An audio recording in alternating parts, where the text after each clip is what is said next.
We are live, or wait, I think we are. The thing that normally tells me if I am or not, I kind of clicked off of it. Okay, but yeah, we are live. All right, what's up? What's up? Also, Matrix, bro, you followed at such a weird time because it was as I was clicking to go live, I heard the noise. I was like, wait, am I already live? And I literally had to like do like a double, triple check because I thought I was already live for a second. I was like, oh, geez, just accidentally went live. Nice. But, okay. Yep, did my little shout out that I always have to do. Alright, now, look, so it's up. How do I join? You gotta go to the tournaments on, so which time zone is it? The time zone doesn't matter, but it's about to start. It's about to start. But, okay, so you open DB, boom, you go here, and then you go to tournaments, and then you're gonna click that. And then you're gonna see a DB Grinder stream tourney. It probably won't be the first one for you, but you'll see it. Like, just scroll down a little bit. It'll probably be like right here where my Star Bees cards and collectibles one is. So just click it, and then click join. And then I'm about to start accepting people now. These are people that wanted to join because they're in the Coliseum, so they got an early, like request if they wanted to join or not, because that's where I host my tourneys at. So if you want to play in tournaments, I'd definitely suggest joining there, because that's where you're going to get, like, first knowledge about all of these tournaments. Especially ones like these, too, where it's, like, free. Wait. Oh, Sebastian left and rejoined. I feel so bad. I feel so bad. Because I told him he was in, but then he left and rejoined. Okay. Well, we can go ahead and start the tourney in a second. Said I wanted to join, but I got a match right now, sadly. DB Grinder the GOAT. Yo, DBG, did I miss it? Yeah, it's full now. Yeah, the tourney is full. So I'm about to start it. So I'm going to press start tourney. Okay. Alright. So everybody should be able to see the pairings here. Yeah, it's full. Sadly, but I'm gonna go ahead. Let me put at call out. Yeah, everyone that's not in the Coliseum Discord, I would highly suggest joining it. That's how you can join these stream tourneys like instantly. That's also how you can join our other tourneys, because there's gonna be other big tourneys that we're gonna host soon, where it costs like $20 to enter, and there's like big prizing. So that's gonna be coming soon. So make sure to go ahead and check out the Coliseum. There's also money matches and Ironmans there, which I know is what it's mainly used for, but I do want to start using it for some tourneys more often. But yeah, these are the matches. You can go ahead and find your opponent, just host. Make sure you're hosting in matches. So like go to the duel room, advanced unrated, type matches, and then you can just dual note opponent's name, and then just host duel. Make sure you're using the deck that you entered the tournament with. Please do not enter with the wrong deck list. I would hate to have to give out game loss. Because I'll do it. If you're entered with the wrong deck, I'll have to give out game loss. I don't want to do it. Hey, what's up, Roar Kalos? Wait, is that the Roar Kalos? Because I watched you play tier on Master Duel before. I'm not going to lie. I kind of dipped away out of Master Duel for a little while. But I did watch you a little bit. It was like the other day. It was like right before like the ban list like actually dropped, but you were playing with the new stuff. So yes, it is. Oh, sick, cool. But all right, yeah, the round is going to start in. Let's just honestly, we'll wait till everyone gets in their match, or you can just start now if you want to. 45-minute rounds, of course. Oh, I forgot to pull up the thing. The thing. This is when I haven't hosted a tournament in a while. When I forget to pull up the timer. Like, what a bot I am. Hold on, let me pull this up. Okay, wait, it's not that. Bro, do I know how to open this timer? I might not. I'm not gonna lie. I might not know how to open this timer. I don't. I actually don't. That's crazy. How? That's the thing. It's gotta be easy to open. I'm just dumb. Because I've opened it like 100 times. I just haven't opened it since I did like the 10-hour videos, so I just literally forget. But hey, thank you everyone for following. I know just blue, J Kicker, Yul Freak. Thank you. Said yes, that's me. Sick. Okay, but all right. The only people that have to get into their match still are I don't know just blue and Master Pharaoh. So do we wait to start? You can start right now if you want to, but the 45-minute timer hasn't started yet. So, okay, all right. So the 45-minute timer is going to start the second it hits 37. So, I don't know, 20 seconds, 30 seconds, 40 seconds, you know what I mean? It's going to start soon. 45-minute timer. I wish I was able to pull up the timer better, though. I wish I was. I'm kind of salty about that, but I'll fix it after this stream. And then next time I host a tournament, it'll look better. So, no worries. But, alright, let's start hopping into these duels. So, whose duel do we want to hop into first? Honestly, let's hop into Pierre's. Because last time I played against Pierre, you know, he bullied me. He took my money. Not once, but twice. Twice! You know how many other people have taken my money twice? Not a lot of people. Sean Pittman. Sean Pittman has. Gosh, it's Sean Pittman and Pierre. Taking my money. But, alright, Fenrir, Birth, Unicorn, you know, just doing regular cash things. Okay. Honestly, we'll just hop out this duel for a second and hop into a different one. Just because, like, you know, regular cash things are regular cash things. Nice to see Manadium Tier 0 still playing Manadium. I mean, it's kind of to be expected, but at the same time, like, you know, Manadium hasn't performed very well. So I'm gonna cook you. Hey, yo! Hey. You don't want the smoke, No, I'm playing. I know him. He's chill. But, okay, so they're gonna make Excel. Honestly, we'll skip out of that one, too. Is there one with, like, some good back and forth? The stand. I know they said standby, too. They said standby shifter. Oh, my gosh. I gotta click off that one. Alright. Matrix. Okay, there we go. Wait. What are the odds? I know it's gonna sound crazy. What are the odds this isn't Unchained and this is DDD? What are the odds, right? Because I may be thinking about this wrong. I may be confusing Matrix with the wrong person here. But I'm pretty sure I actually played against Matrix in a regional before. A remote regional. And they were actually playing DDD. That was actually my favorite match ever. Because game 1 I got smoked by combo. Game 2... I went first and was about to lose, and my opponent literally goes, yeah, bro, I gotta leave, and just dips. And I'm like, oh, that's sick. That was sick. Said Prosperity, very unlikely DDD. Yeah, I mean, it's probably just Unchained. That's what Dark Contract means, but it would be sick if it was actually DDD, though. Banishing, how many? 3? I don't know. Is it? I don't know if they searched off contract. Okay. Well, boo. But nah, not boo, because the deck's interesting. But they seem to be taking a while for their decisions. So I'm just going to hop into a different match. One that'll be a little bit more fun, hopefully. Click on this one. We haven't done this one yet.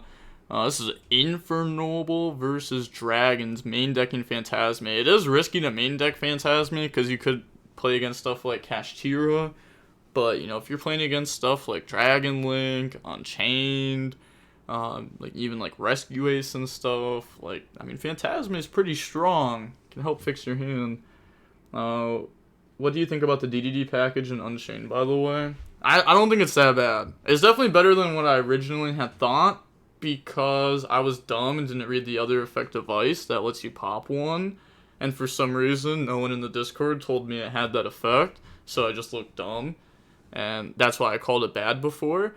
But then I was taught that it had the extra effect to pop, and that it's just another Unchained pop, and it's like, oh, sick. So I mean, that stuff's not bad. It's like, if you expect a lot of Unchained mirrors or a lot of Kashtira, I think the DDD stuff is really good, but if you're expecting like big combo decks, you know, you're really cutting down on hand traps a lot to fit that stuff in. But so why is Phantasme good against Unchained? Doesn't the card destroy what it negates?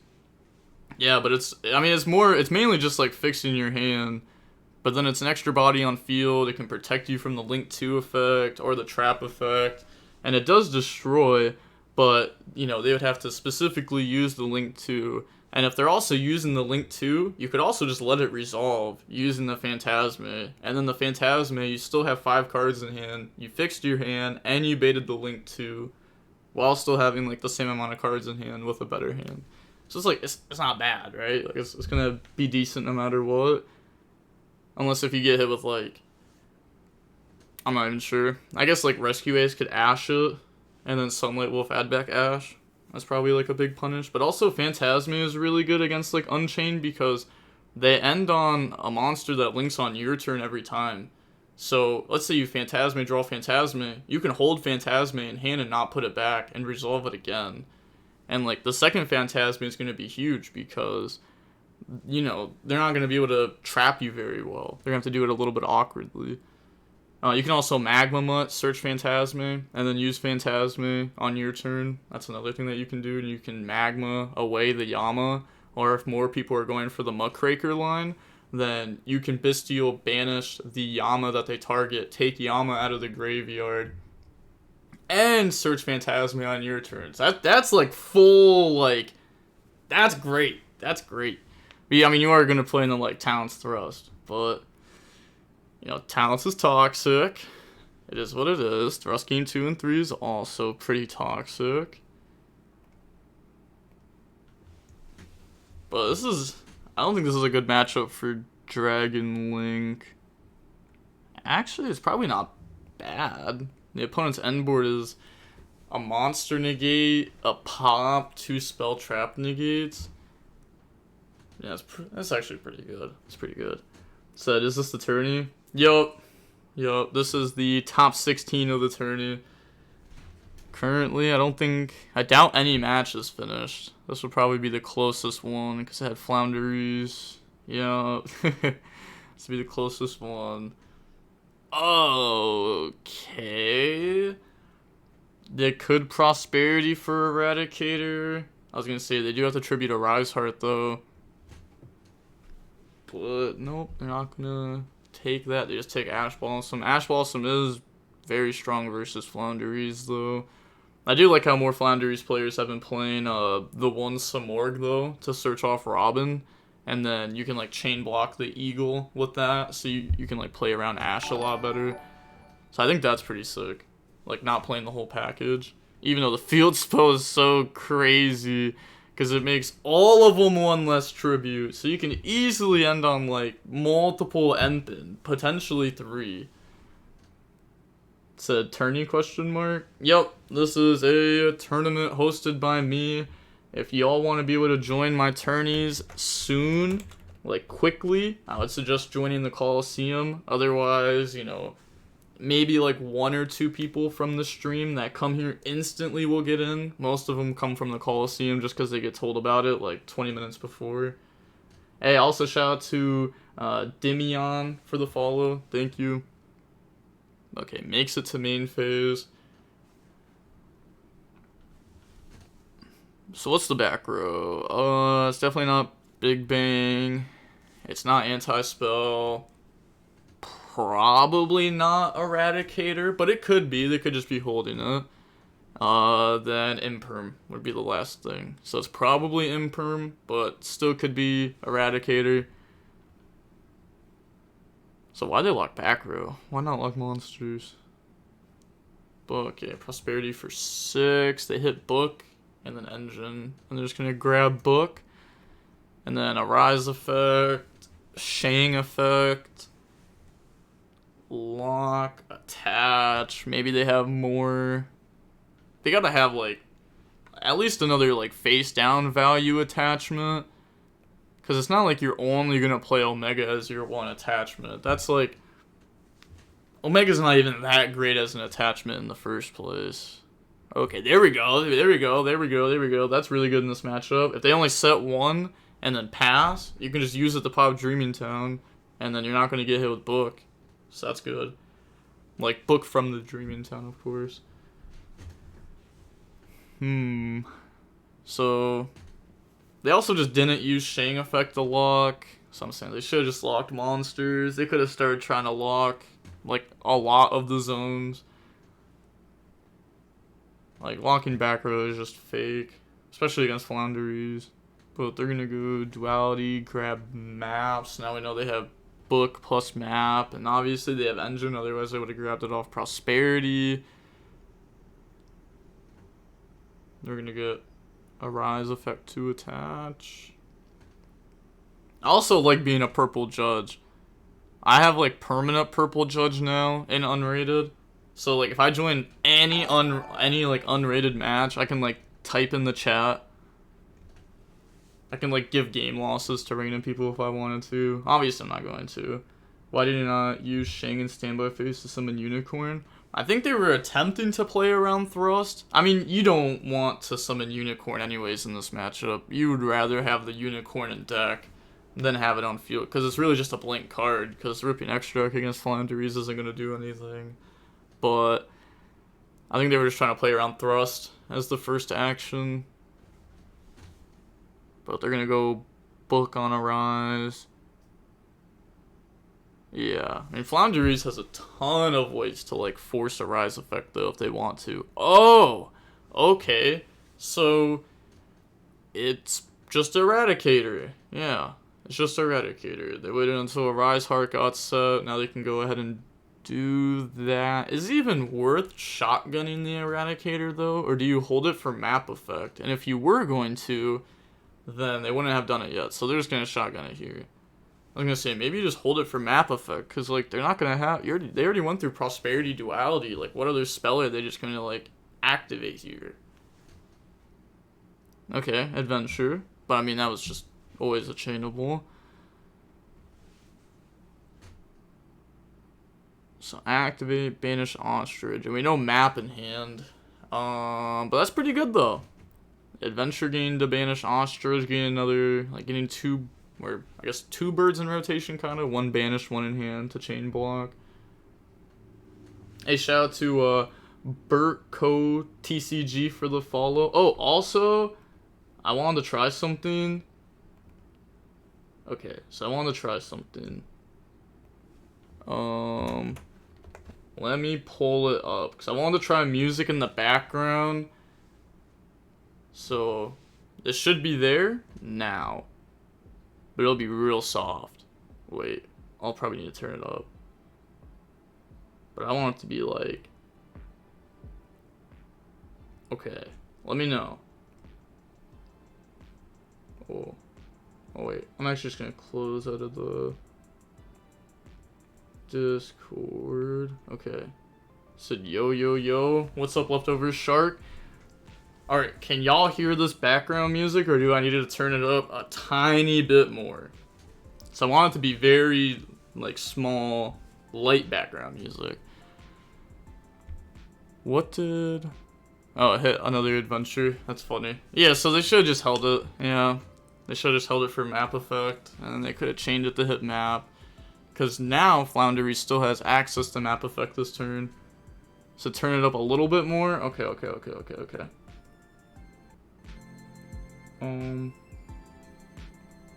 does that sound fun?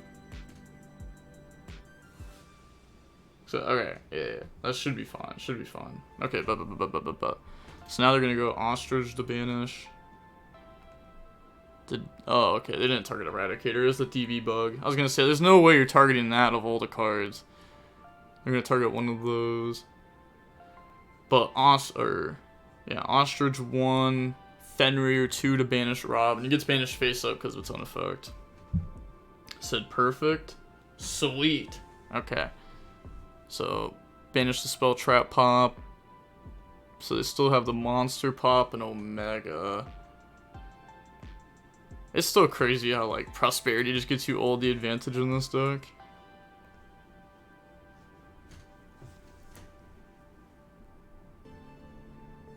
Okay, now we're gonna go Eagle Robin searching. Set a real mouse. Scary. Oh. I just put a new battery in my mouse today. I was trying to find out why my mouse wasn't working, and I was like, bro, why are you not working? And then I was like, oh yeah, there's a battery on this thing. It's not a wired mouse. This is like my first time not having a wired mouse. So I literally have never changed the battery. Do they search Mega Monarch? Mega Monarch's not bad. Mega Monarch can put back a card from their graveyard. Also put back Shang. Beat over Fenrir. But I don't know, it doesn't seem that great. We know that they... Well, I guess they never added back off Big Bang. They summoned the Fenrir. I was gonna say, otherwise they would have, like, a unicorn in hand guaranteed for follow-up.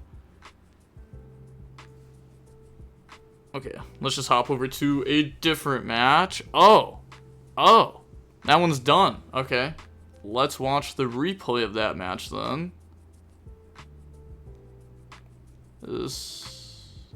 Okay, yeah. So we had Adignister versus Kashtira. Kashtira did open Book of Moon, which is really good against Adignister. You know, they won't be able to use their field spell if they have their monster locked down. They do have Talents, though. Talents is really good against Cash, and the opponent's just going for the Arise Heart board to play around Nib.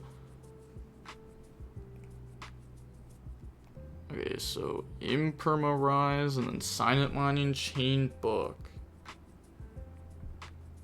Huh? Okay. I see what they did. Because the opponent's Prosperity revealed lands, so they imperm to try to play around lands, because if they chain lands, they chain book. So they committed an extra card, and they still lose to the double book here. Yeah. I mean, that's just unfortunate. You had the way to play around the one, because you had the Silent Mining discard, but it's not going to work. Okay. Well, Silent Mining discard, get hit with Droll. Oh, and then Unicorn. I mean, yeah, they have to stop that. Yeah, that has to get stopped. Otherwise, they just lose. They'll just summon Scareclaw. But they could have still won there anyways. Because they went special normal, so they could have went Rise Heart effect to go banish, and they could have banished Fenrir. And then Birth Summon back Fenrir, and then Fenrir poke alongside of that. No point of going for Scareclaw, because that just plays into impermanent stuff. So you just go for Fenrir, and then that would have been game. But nope, missed game there. Also only banished 3 off Prosperity. Pressure Planet grabs Scareclaw, Imperm on a Rise, and then they're gonna get hit with Imperm. I mean, Birth's fine, right? Wait, Adignister wins this game. Unless if I'm dumb. Well, I guess this isn't, like, that good. No, this has to be game.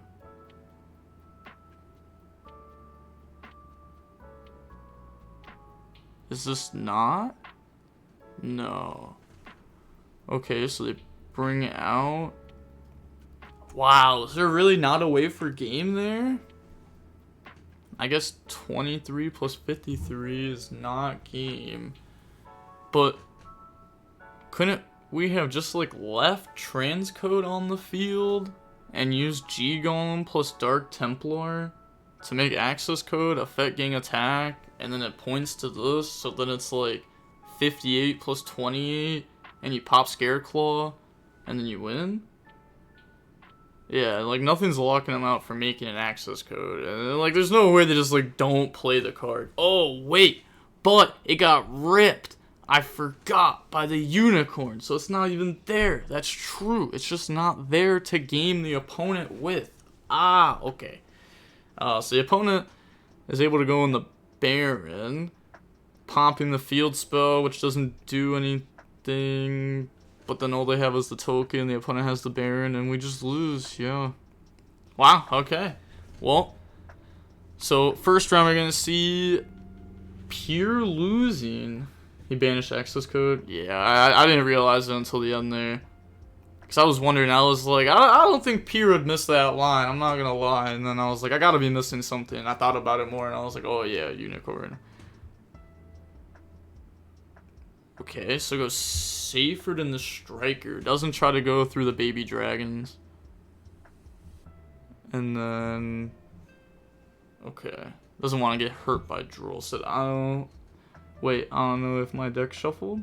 You didn't? Okay, so they're gonna Eclipse there, flip Phantasme, attack Seal, bounce Boot, bring out Magnum. So they have Safer than Grave, so we're gonna grab Black Metal. They can Ravine, get to Lubellion. Yeah, but then they have to discard. I was gonna say, but if they play the Trap, that should be fine. But nope. Maybe, I don't even think they saw the line there, maybe. Okay, go up. Because they could have Ravine dumped. I don't think they would have scooped. Okay, Lubellion, Chain Ash, try to cut them off of that engine, but then they're just going to go summon Magna anyways. Which sucks for them. Go in the Dispatter, summon, bring out Lubellion, get hit with Nib. I mean, that was kind of deserved. They could have just started with Tribute Magna for Lubellion, and then Lubellion bring out. And also, I don't know why D-Barrier's really in the deck. I mean, I guess it stops Synchros, which stops, like, the main Link. Which actually stops, like, a good amount of their extra deck. It just feels like the deck can still do a good amount through D-Barrier. But I guess, like, right there, like, you know, in response to a Synchro effect, it's not bad. Sold, go search Roland, dump, summon out Ricardito for Ogier, Rotten, and then equip, banish, summon, Rotten, pop, and that's game. Fair enough. Fair enough. That was nice. That was nice. Dragons definitely misplayed. Yeah, definitely misplayed that game. Game 1, you can also say they arguably misplayed. But they were just trying to play around Drool super hard. I also don't think Drool's that popular now. It's definitely died down in popularity as of recent. Okay, so we have Salad versus Unchained. And Unchained won game 1. And it's looking pretty good for Unchained this game, but it's definitely not over. The opponent could have like a Nib and just take all of this out, and then like normal summon any Salad monster. Oh, we're under Prosperity, and they said, thinking if I can put 16k on board. I'm hearing cap. I know you ain't got it like that. Said, hello, what happened to your Master Duel Grinder videos? I stopped liking Master Duel. Yep, that's pretty much it. I can't handle Max C anymore. I can't do it. Playing in a format where, like, it's pretty much like Shifters in everyone's deck at 3, but Shifters get against every deck, and it's a best of 1, so you can't, like, offer a run back. So, like, if you lose to someone that's bad who just happened to open combo plus Max C going first, like, you can't even, like, offer a run back to beat them. And it's like, I can't accept just losing to someone that's, like, horrible and not offering a run back. It's like, that just hurts. It really does. And Max C. That card also hurts. But they're just gonna poke, so it's only half damage there. Yeah, so it's not that much. Putting them down to 3850. What do they plan on making here? Okay, so they're gonna pop their Soul of Rage and add back. So are we just making another Soul of Rage then? Pop, summon, YuGiOh summon. Make a blank Yama, make a blank Soul of Rage, make the DDD. Okay. I also didn't realize that we didn't go through the Sarama yet. Wow, we didn't go through anything this turn. What did we have to play through? I guess it was just Raging Phoenix. They dropped Valor, and then what? They went Talon's Take, and that just forced the trap. Yeah, I guess that was just overestimating what Salad ended on, but it's still just Salad, that's fair. Okay, so make Solar Rage, DDD, and then Escape Set. Yeah. That's better than having Yama in the grave. Yep, okay. So, understandable. Ye. Normal summon the Myrrh. Sure. Link off in the Balinks, and then... Oh, okay, so they have Gazelle. Yeah, negates Gazelle.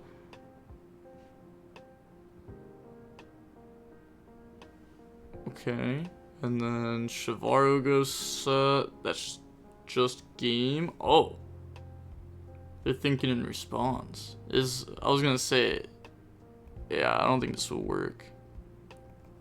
Oh, they're trying to ash it. Yeah, you can't ash that. Okay. That game's over. That game is over. We'll just look at this one now. Oh, nope. That one's going to game 3. The Flounderies game? Still game 2.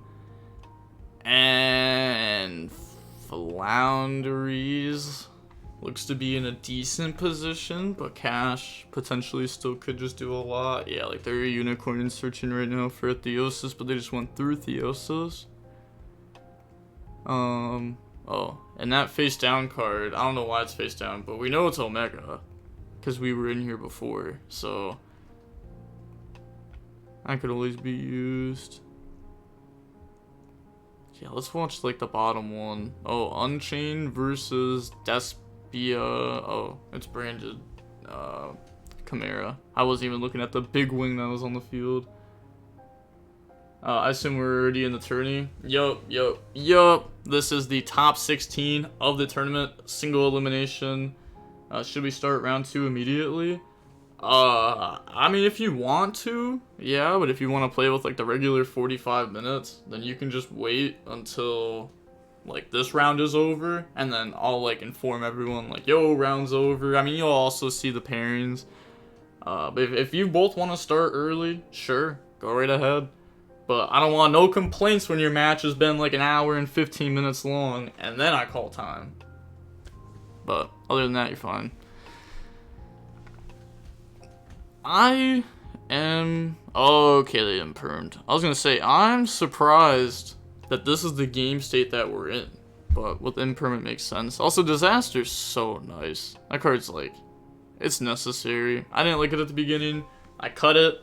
I put it back in. I've liked it so much ever since. It just helps play through Nib. Like, every single time. It's like one of the best things to do. Like, chain pop, summon effect, soul of rage. Like, through the Nib, and you take the Nib off board. That's pretty good. There's like other things that you can do with it too. Every time you go second. Said I would have loved to clean up a little bit with Sword Soul. Missed you going live. Nah, trust. I'll go. Look, I'll link the Coliseum right there. So if anyone wants to join these tournaments in the future, make sure to join Coliseum. And, you know, I'll make an announcement saying, like, yo, tournament going up soon. About to go live in like 20 minutes. Said, Daddy DB. Stop. Actually, hold on. Let me... Yeah.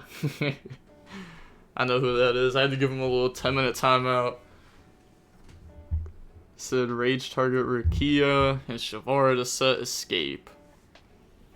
Definitely has chamber set. That's without a doubt. But they've went through...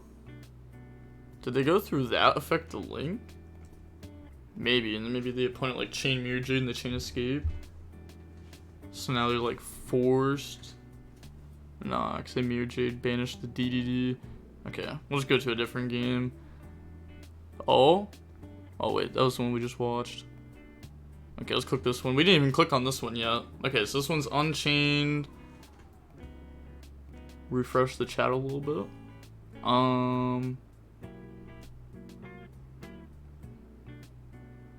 Confused full force. Okay. So we got Labyrinth versus Unchained, which would make sense because they have Super Poly. And they're gonna go Abominable here to out the back row during their end phase. That very well could just be game right there. That very well could be game right there. I don't know what they're gonna do in response. I mean, the set card probably leaves. And then, like, maybe Super Poly during end phase, get rid of those bodies.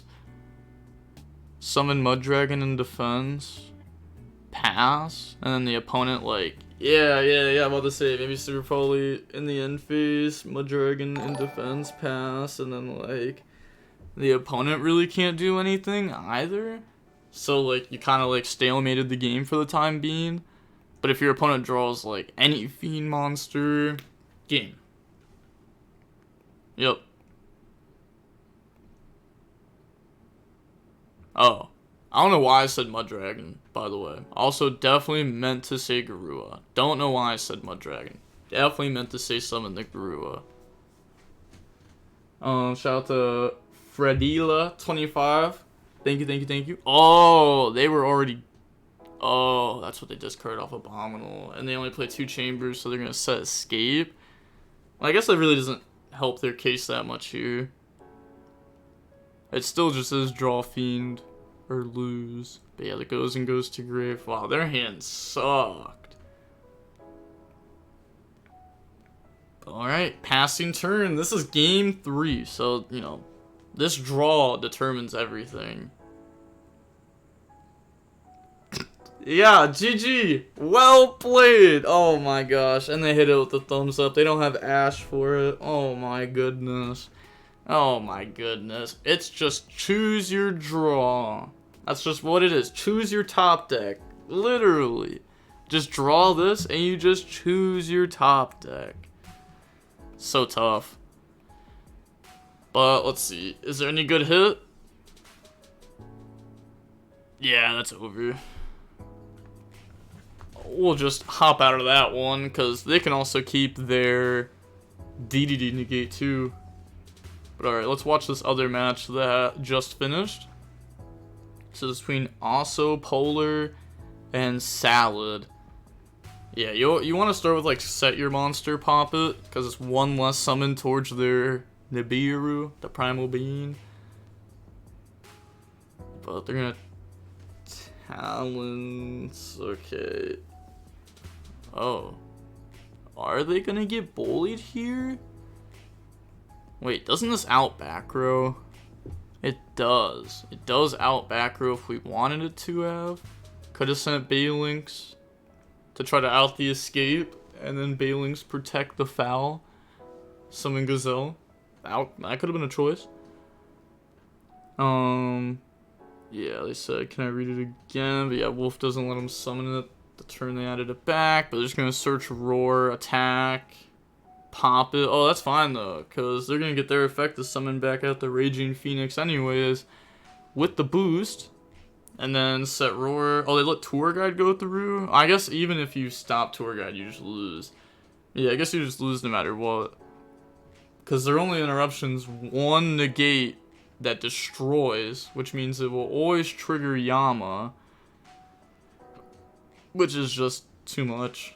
So now Unchained's kind of just going through the process of building up game.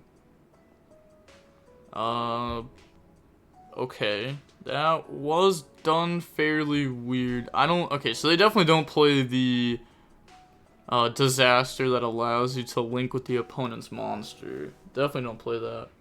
Might be on my end, but it's lagging a bit. Is that only me? No, it's probably for everyone. I'm not gonna lie. Yeah, it's probably for everyone, which sucks. It definitely sucks, but my Wi-Fi is trash. It's only good at nighttime. But hopefully it just comes back soon. But okay. Yeah, and then that was the game we just watched, where Unchained just cooks. Oh, Vanadium Tier 0 lost. Wow. Okay. Let's watch the Rainbow Duel. Okay. Yeah, this is the one that is not over. Okay. They decided to not end the game. But I guess they have full control over the game anyways. The DDD is kind of just FTK versus Labyrinth if they don't have an out to it. You just keep stopping the trap cards.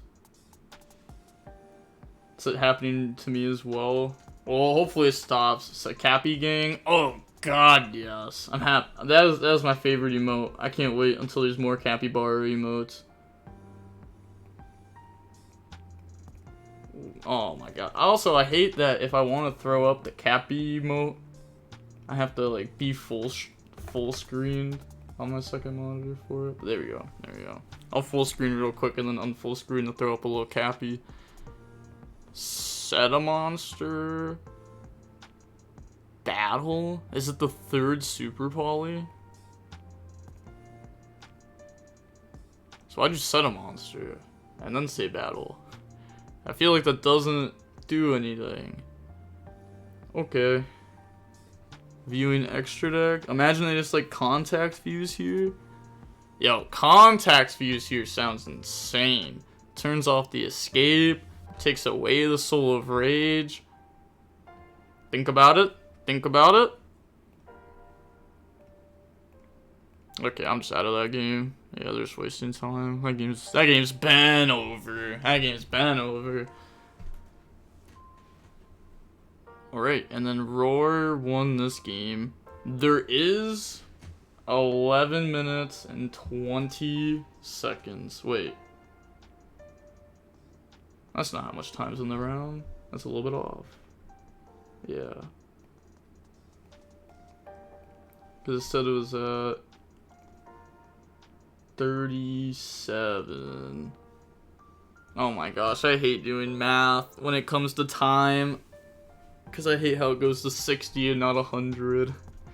But okay, so it's at 37. Well, okay, let me just Google what's 45 minutes after 37.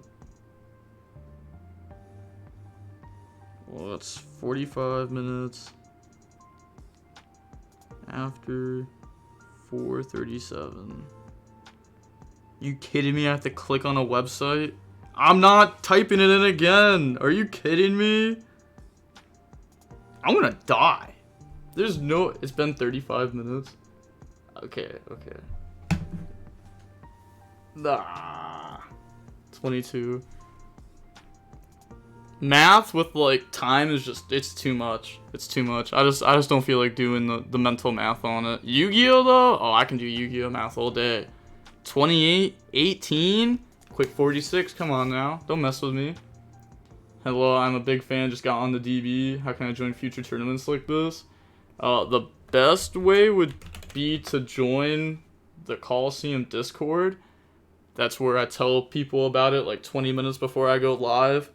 So you just have to like join the Discord and just like be one of the first people to get in. Pearly nerd. So much Unchained. Yeah, I mean, it's a very, very strong deck. It's a very strong deck. Especially as people are getting better and better with it. It's making the deck a lot better. This game looks like it's definitely going to time. Holy. The best ASMR is DB Grinder stream videos. Changed my mind. Well, come on. JoJo's ASMR. JoJo's ASMR. I'll play it. Actually, well, no, I mean, his is like actual ASMR, but I do be talking monotone, though. I do be talking monotone. Is this... We're still in this game, too? Flounderies wins it? Wow. Well played. Well played. Oh. Is it over? I guess we know they have Dreaming Town. They have a set monster.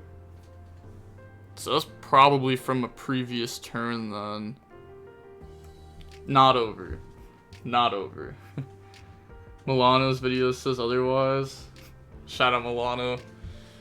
I was watching his stream yesterday and the day before. It was actually funny because he was getting trolled by Walter in the stream chat. And he had no idea it was Walter.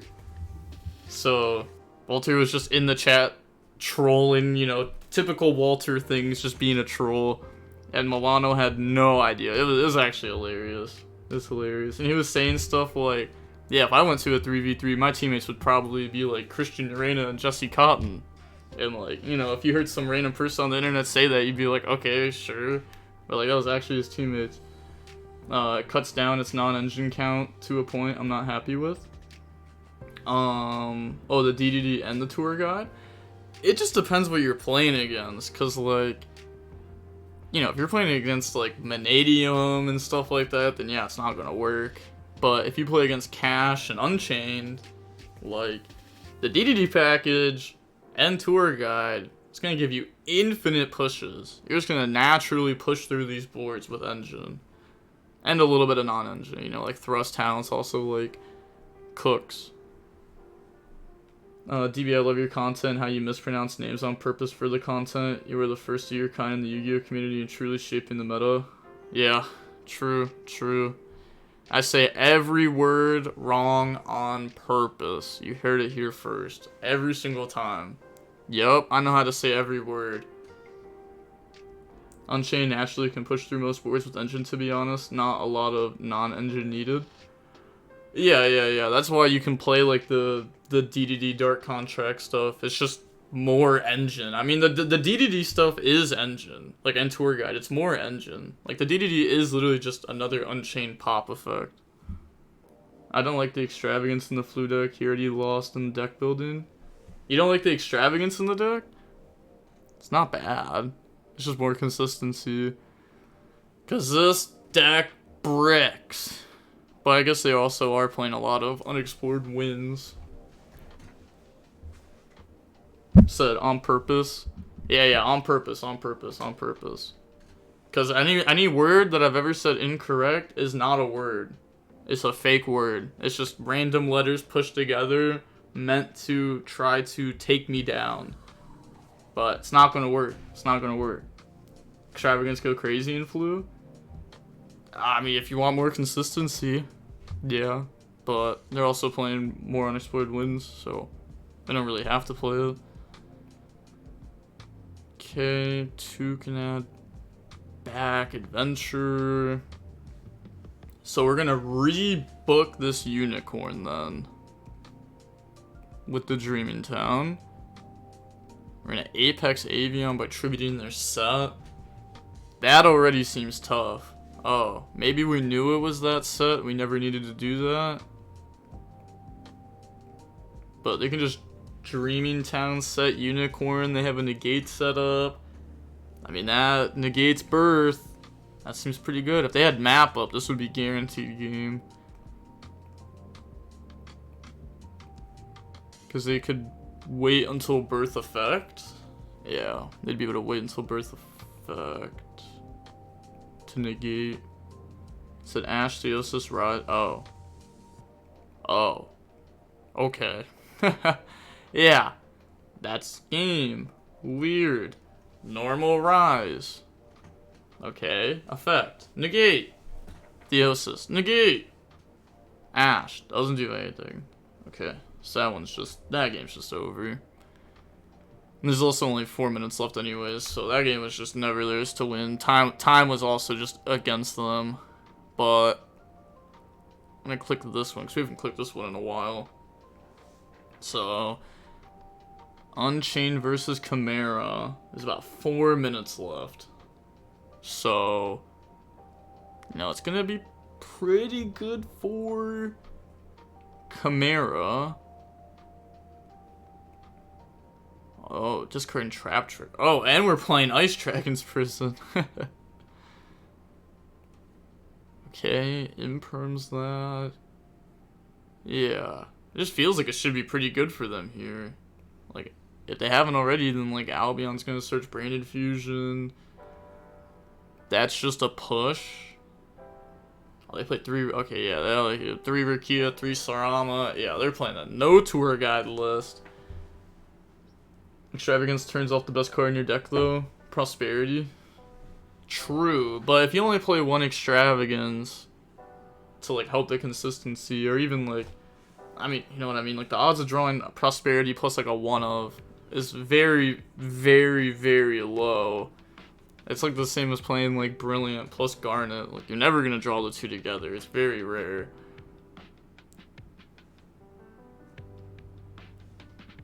It's kind of like playing Desires too, like Desires and Prosperity. Like you can definitely play both in a deck.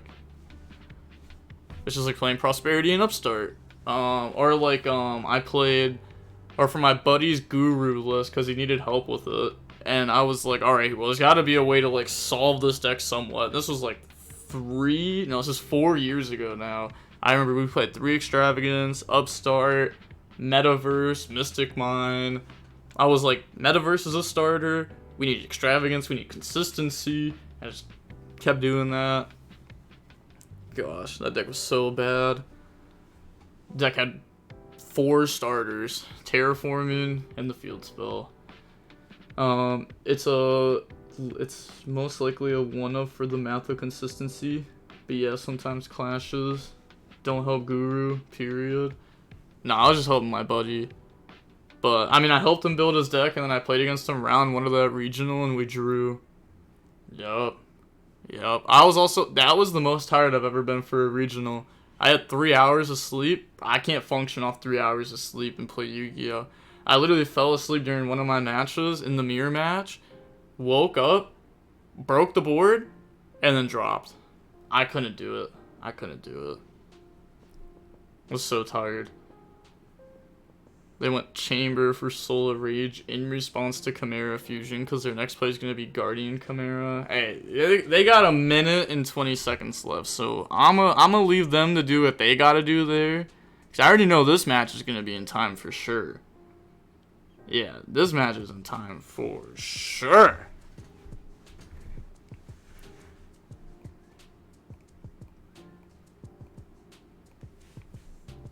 And then, okay, their match just finished. Okay, so it's just the 2 matches left. Well, I'll just stay in this one, because this one will be the easier one to solve for time.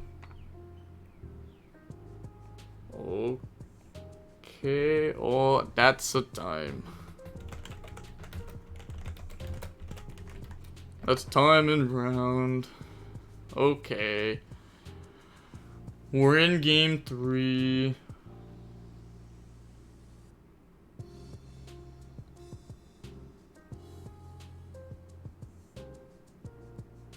Oh, they're typing. Oh.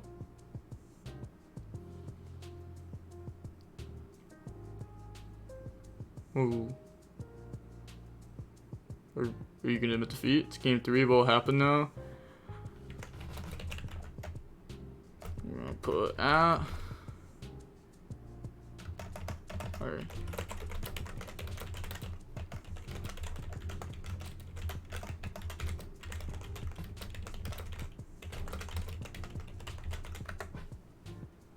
Unless you burn, I just win. I can end this turn.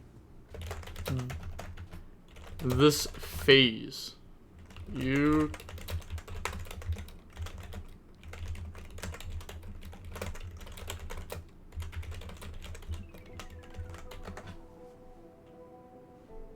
Yep, last phase.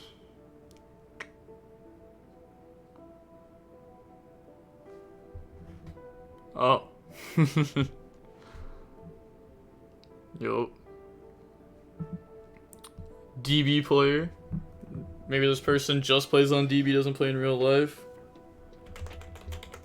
Correct.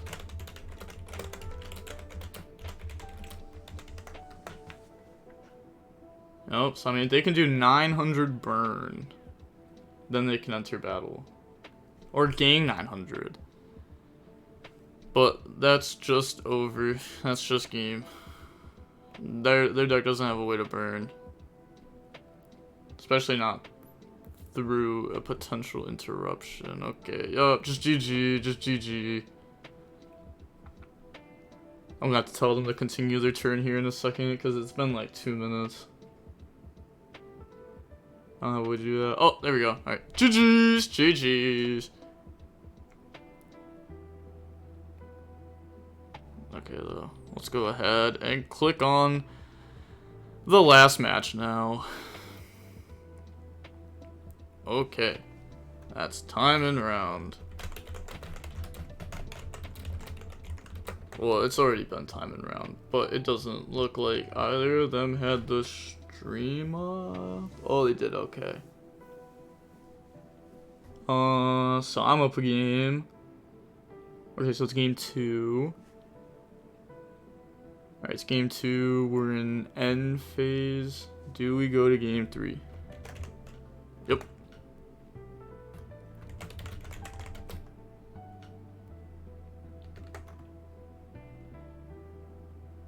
Yep. No siding. Is there a way to do who decides? It.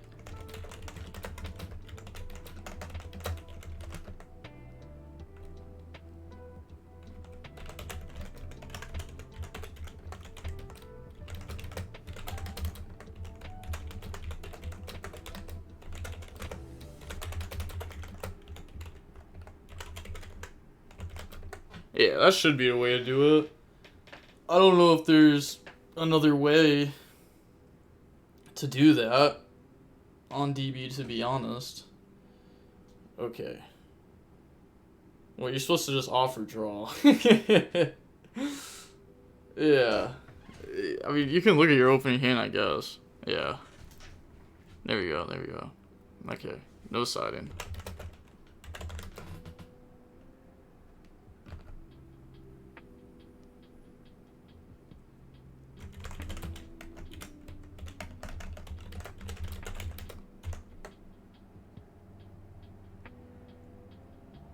That's yeah,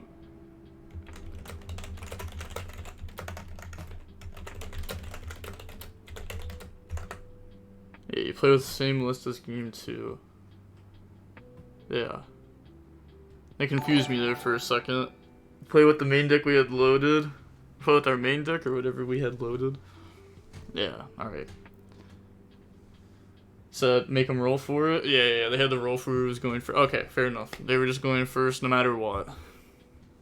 We had that happen in the top 4 when we won this. Oh man, the stream's gonna lag again. That's so unfortunate. Is there a way for me to stop it? Maybe I just need to like close out of anything extra. Like any and everything extra. Like Discord out. Music off. Okay, yeah. I think that actually did it. But yeah, when we got this in top 4, we had to go to game 3 like that. And our opponent went first with a going second list. And they just passed. And we had a going first list. And our opponent passed in the mirror of branded. And we cooked. And our branded player, I'm not going to lie, his deck list, not the greatest. Had infinite engine in it though. So we were cooking that game too. We had like banishment set. We ended with like 4 branded spells and traps set. And we're like, yeah, he has evenly, but he can't use it. Because if they go battle phase 3 evenly, then we win the game instantly. Because time. So what round we in? Oh, this is top 16. This is the last game of top 16. Our last match of top 16. Yeah, actually, I want to see if the other people started or not. No, okay, they didn't. I was gonna say, I mean, if the other people want to start, they can. But the timer won't start for a little bit. Oh, they lovely hit Shavara called by on it.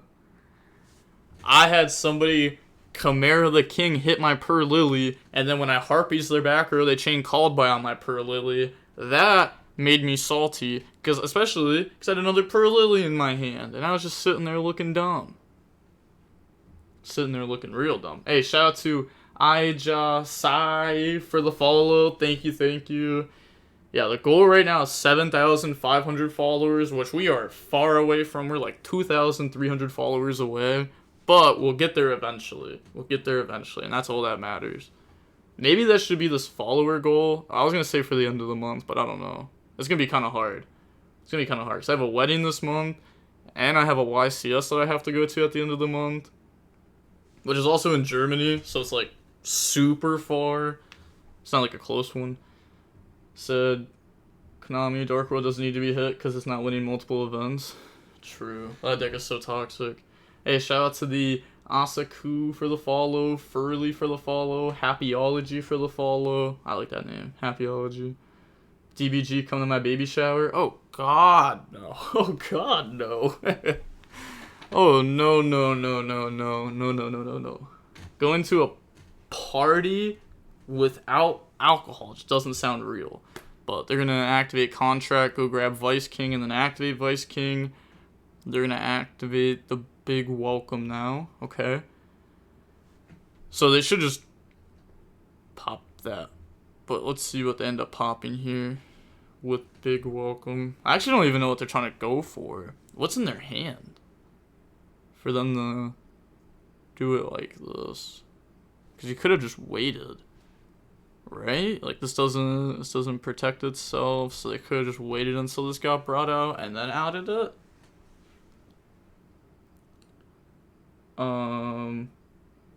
Seth, you must not know Hispanics, there's liquor at every party. My boy. I'm half Mexican. Trust me. I know. I know. I didn't know. That's fair. Are you even old enough to drink? Yup. I've been old enough to drink for the last 12 years now. But they're gonna pop the Vice King. They could have waited until they summon Vice King and then pop it. So that way there's no like dark contract here, which is, it can come up. You might be like, why would that come up? Sarama effect, set from the grave, pop this random dark contract off my field for free. That sounds pretty decent. That sounds like it could come up. It first hit turns or time for game 3. It's turns. Oh, I probably should have told them that. But I kind of assumed they knew by the way they said it, but I should say it.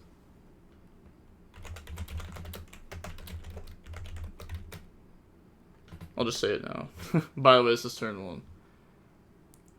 I'm slacking on the TO. I'm not the greatest tournament organizer right now. It's been too long since I've done one of these stream tournaments. It's been since like May. Literally, it's been since May. Like, it's been a while. So, I'm gonna get back on these because these stream tournaments, they're fine. They're fine. I like them. We get to see people play, nice decks, nice gameplay, and it's fine. It's fine. I don't even know what the pricing was for this tournament. I don't even know what I agreed to. I think it was either $50 or it was $45 and 15-day dono code, which is pretty much just $50. But instead of you getting an extra $5, I'm pretty much spending it for you. Do you have a Dark World mirror match video on your channel? Oh god, no. Oh god, no. Oh god, no. Oh god, no. Oh god, no. I am actually interested in seeing how that would go, but it would just be like, don't use Mothman. That's what it would be. Just don't use Mothman effect, ever. You can side Orthoros. Yeah. You side Orthoros in this deck to pop the back row. I forget how it's worded exact. I mean, I guess you could grab it, pop. Yeah, you could. Lab is stonks, also high. Hey, what's up? Do you think they're gonna win this game? Do they have Nib in hand? No, they don't. Ariana, Clock, Stovey. Oh. They did, but they didn't write it down because they hit it back. I was wondering, I was like, I wonder what this lab is. But it was just welcome lab.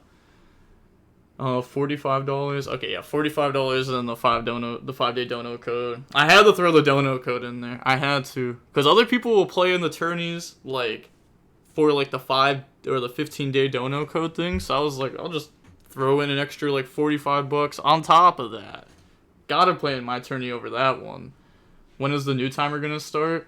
It's gonna start the second this match is over. You know, I don't want to like start the new round timer before like this round's even over. Isn't the Dark Road weird? Don't use Mothman, use card destruction instead. Yes. Yes. Actually, I would love to see that because I think I know most of the Dark World second effects, but I know I don't know them all. I know Grapha's the one that looks at hand and rips. I know Rainbow's the one that summons. I think Snow summons back from grave. Gold pops, silver rips. What other Dark Worlds even are there? Maybe I just named them all. Maybe I just knew all the effects. Maybe I'm just that crazy. All the Dark World bonus effects. Yeah, dude, all the Dark World bonus effects are like cheating. They're insane. Like the Grapha, the hand rip one, that's so dumb. That's so dumb. Grapha snipes hands. I found that out in the worst way when it happened against me, and I got my hand ripped for 5. And I was like, what am I supposed to do? Maybe I got ripped for 5. I don't know. It was just Walter bullying me over and over again. That's all it was. But they're going to go Pop Escape, summon out Aruha, and then Escape go summon. Okay. This is the turn that we could try to do a lot. The thing is, we know our opponent has Ku Klok plus Stovey, so at the bare minimum, they can always, like, slap a body out. Okay, they drew Disaster, unfortunate. I was gonna say, like, in battle phase, they could just be like, okay, Ku Klok, discard Stovey, discard set, Ku Klok summon, just absorb a random attack. So that's actually really good at trying to, like, stay alive here. Dark World is modern Yu-Gi-Oh. No, Dark World's not modern Yu-Gi-Oh. Dark World is like, I don't even know how to describe it. That deck is dumb. I think it's dumb. It's actually more, yeah, the deck's like 2019 or 2018? Yeah, 2018 Yu-Gi-Oh. Just the danger deck, the FTK deck. Dark World is the most cringe deck in the game. I agree. I hate that deck so much. Dark World is even more poorly designed than Tier Limit. Yeah. Kind of. Dark World's more poorly designed as in, like, it has no interaction going second with its engine. It just tries to break boards. So, like, you don't ever hand trap the opponent, which means you lose the big combo decks that set up FTKs. Which kind of sucks. And the deck can't play that much non-engine because it draws through everything. Wait. We trapped someone from hand. Oh. Yeah. We can't do that. Only the monster summoned from hand. I actually didn't even know that the first, like, week I played this deck. I felt so dumb afterwards when someone told me. Because no one told me. Because I was like, oh, if you draw Shyama, you just have to go for Muckraker. You have to do it. You have to go for Muckraker, and you have to discard this. And then I was told, just summon from hand, and I was like, oh, okay, yeah, I'm just dumb. And then the deck all of a sudden got a lot better. Grapha also hand rips and should be banned. Whoa, chill. Grapha's fine. Lucian allows it to make synchro plays. Can also drop Requilium to the opponent's side for a lock. So I'm never gonna know Lucian's extra effect. That was just not played enough in the actual decks.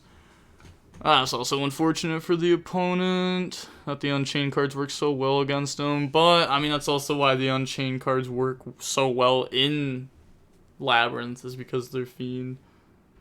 Konami clearly did not think of game balance when they printed Dark World cards. Nah, I think they did, but it was just like they printed these cards like 13 years ago or something like that. The new ones, you know, maybe they shouldn't have given us as much support as they did. Like a whole structure deck for it, a little bit wild. They also came out like the worst time. They should not have came out during Ishizu's. Dark World was just never gonna win over that deck. As a Fiend enjoyer, I recognize the problem in Dark World is Ceruli, but the good hit is actually Silva. I like Muckraker. I think that card's cool. That makes me a Fiend enjoyer. I also like Infernity. I think it was cool. What happened to Dark Contract?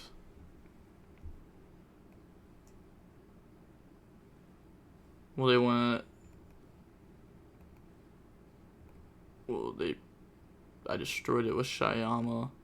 I'm actually not sure why we did. Yeah, I don't know why we did. They said sure. Yeah, it's so weird that the opponent didn't even know what happened to it.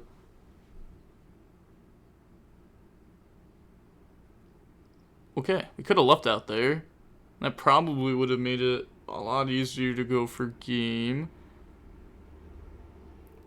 But also going for game here is hard. Like I said, the Ku Klux Stovey. So we have to like be able to out a body at any point in the battle phase. We could set up like a bomb for that. But you have to like a bomb or a Kia. We should have left the gate on the field. And then here we could have went like... Nah, wouldn't even worked. Yeah, wouldn't even worked. So what are they gonna do? And I'll let them commit to their play before I actually just say it, since they are still playing. But yeah, they're gonna go effect to link. Okay. Yeah, I'm gonna have to tell them soon to hurry up if they don't. This will be over in a second. Bro, why is this guy in chat sounds like he got FTK and raided or at locals? Hey, whoa. We've all been hit. Honestly, recently, DB raided has had so much Dark World. Yesterday, I clicked on 3 different matches. All 3 were Dark World. Like, so bad. Alright, there's also, like, Dynamorphia, Tier. So much of those decks. I hope there's a lot of Unchained and raided soon. That'd be nice. I'm sure the Japanese shareholders would have some thoughts on Dark World. Nah, Japanese shareholders are fake, not real. DB Grinder, can we start or do we have to wait? You can start if you want to, but the timer's not going to start until this match is over, which is about to happen. Didn't it? No, they didn't use that effect yet. They're right. Okay. So they get to summon from deck off Sarama, and Yama allows them to summon back out from the graveyard. They've already activated a Ruha Sarama effect. So I'm gonna say there's not really a difference between those two since they've already used their second effect. Okay. Bring out Shavara. Anything there? Yeah, it's just game. They can't stop it no matter what. Yep, they do nothing. They get hit with DDD XYZ. That stops Ku Klux. Just to make it easier. And then that's just enough damage right there for game. Yep, and if they do drop the Ku Klux early, then they still just lose because they could just like have a Ruha beat over it and attack with the rest of the bodies. So, GG's.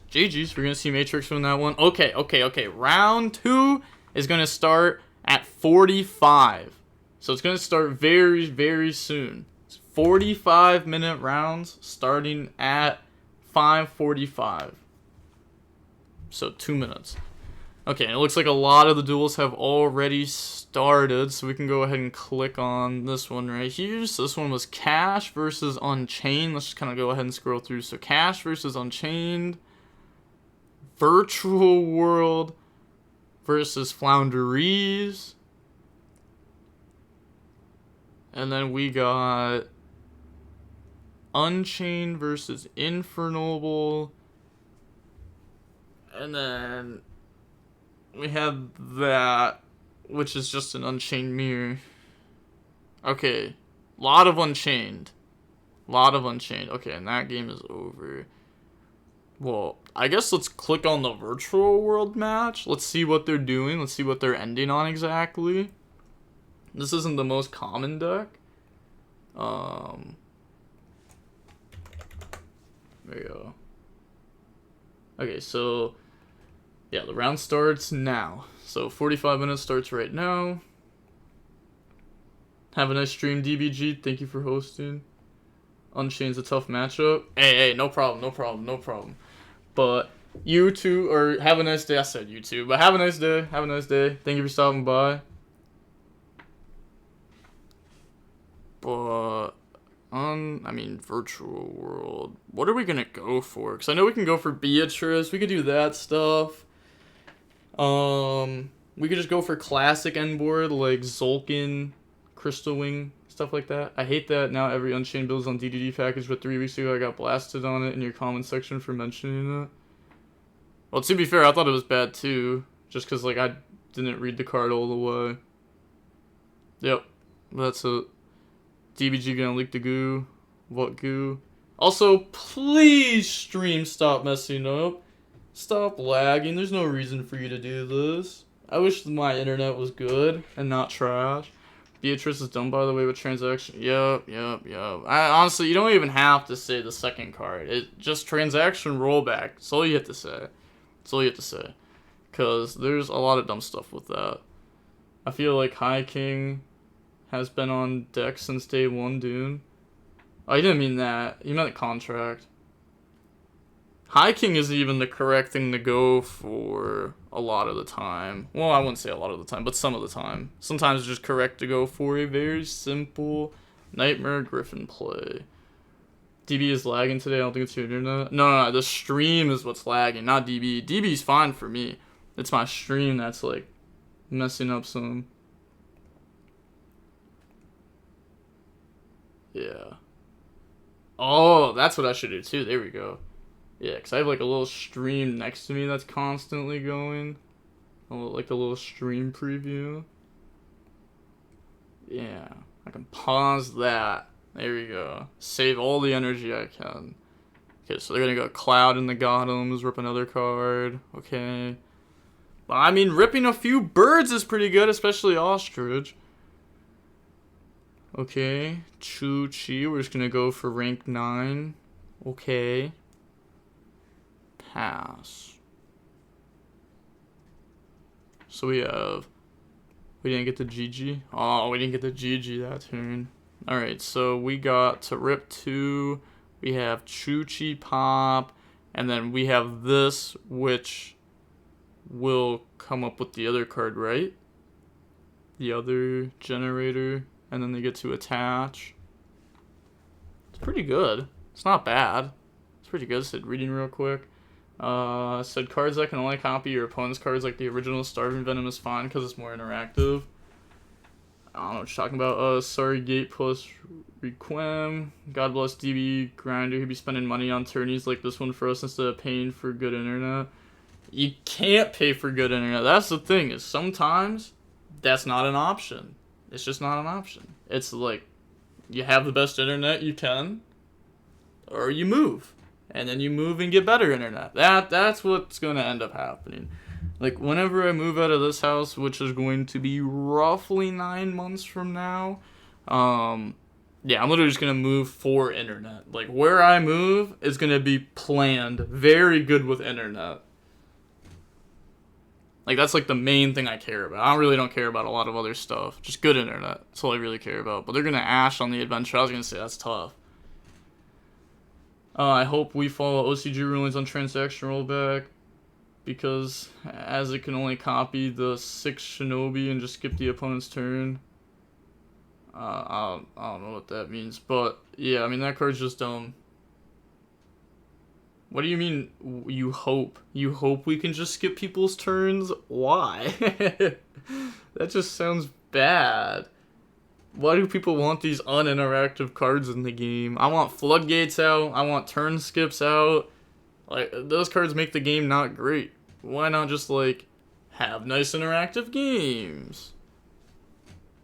Is Pearly not allowed in this tournament? Would have expected 16 Pearly in top 16. No, Pearly's allowed, but Pearly do be getting bullied by non-engine. Bad. OCG updated interaction of copying effects after release of rollback, and even included older cards. Hand loops out, yeah. Nope, I hope we follow OCG to prevent such games. But they just go activate map, pass.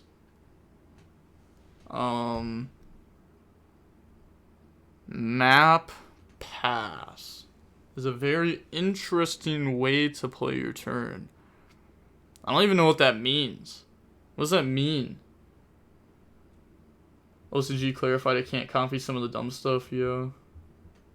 Well, that's good, but it already can copy too much dumb stuff. To prevent board breakers, question mark? What? Activate map to prevent board breakers? Nah, ain't no way. Because board breakers don't hit flounderies. None of them do. Even, like, evenly's fine. They hurt, like, a very small amount. But evenly's good, because then that means your opponent skipped their battle. I'm sure they got a normal. But it's, like, maybe ostrich and just ostrich for a DD crow. You can play around imperm and evenly better. Well, like, imperm, yeah, but evenly's not a real card. I want to get hit with that card. People always say, like, oh, I don't want to get hit with evenly. Unless if I'm playing, like, rescue ways, I want evenly to be in my opponent's hand. I want them to threatening roar and half wipe my board. That sounds great. I get to keep my best card and they skip their battle phase? Oh, sign me up. Every time, except for when I'm on, like, trap decks. Then don't sign me up. Rescue Ace. Pretty much, like, Rescue Ace specifically. Because, like, even trap decks, like, Labyrinth plays around evenly. But, like, Game 2 and Game 3. But Rescue Ace, sometimes, you just have to, like, eat those cards. Or you could, like, Ibly lock. So, by the way, thanks for your content. I've watched every single video, including Pearly matchups, and it's helped me get better. Keep going, man. Hey, no problem. More Pearly coming soon. Oh, yeah, they definitely don't have a eagle or anything anywhere near.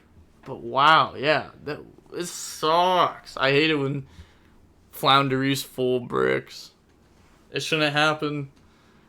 It should just be half bricks. It should be lose to one hand trap pass. Okay, that game is over, probably. They might get hit with Nib or something. Okay, so now we have Infernal versus Unchained. Still in game 1. Said yes, it gangs attack. Yeah, that's not how it works. This card makes it gang attack. And this card also gives itself attack. I'm pretty sure about this.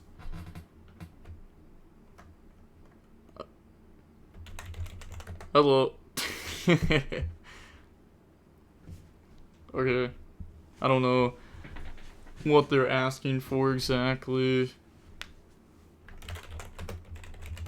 What's issue?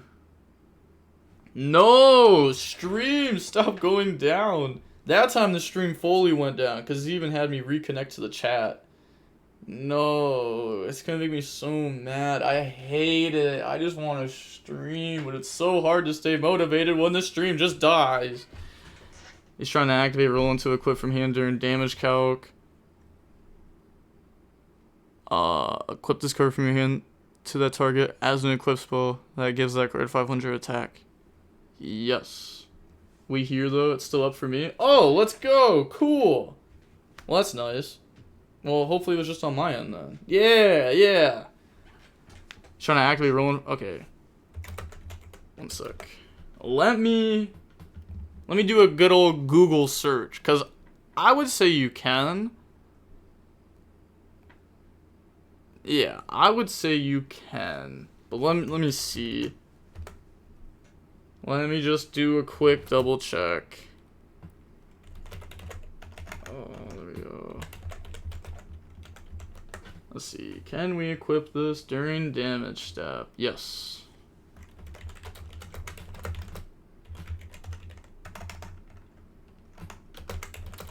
Yep, it can indeed be used during damage step. It was really just as simple as a Google search. It was literally like the first thing that popped up was it can be activated, yes. Crazy how 100% of rulings can be solved with a Google search and no one does it. Nah. You think 100% can? It's like 90, okay? But those other 10% are not good. They're not good. Damage calc is not start of well, didn't they say damage step? Oh, damage calc. They're trying to do this in damage calc. Also, it can't be used in damage step 2. I'm confused. Okay, okay, well, damage calc cannot be used. Wait, you can do it. Wait, hold on. Let me just look this up, but not after. We're doing this in damage calc. Okay.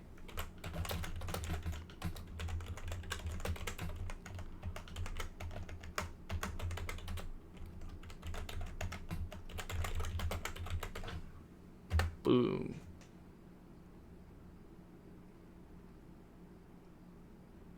So, okay, you cannot use it in damage calc. You can use it in damage step. So it can be used in damage calc, exactly like droplet. Yep.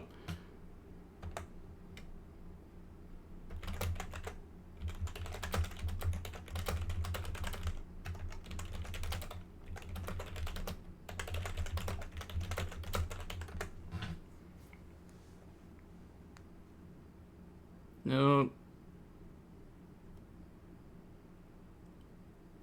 If homie's gonna shark on before during damage calc, that's mad cringe though. I mean, it depends when the opponent said it. Yeah, like, they're the ones that asked to go to damage calc. That's on them. People don't know damage calc, damage step. They don't know that stuff. And, like, if you get an advantage off of it from your opponent not knowing those steps, that's on your opponent for literally not learning the rules of the game. Like, that should be the start step of the game, is, like, learn those steps. The start step of the game. In this scenario, try to activate damage calc, but also... What? Its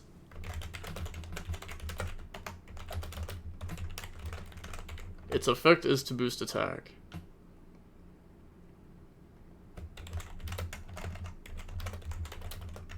Also, yes.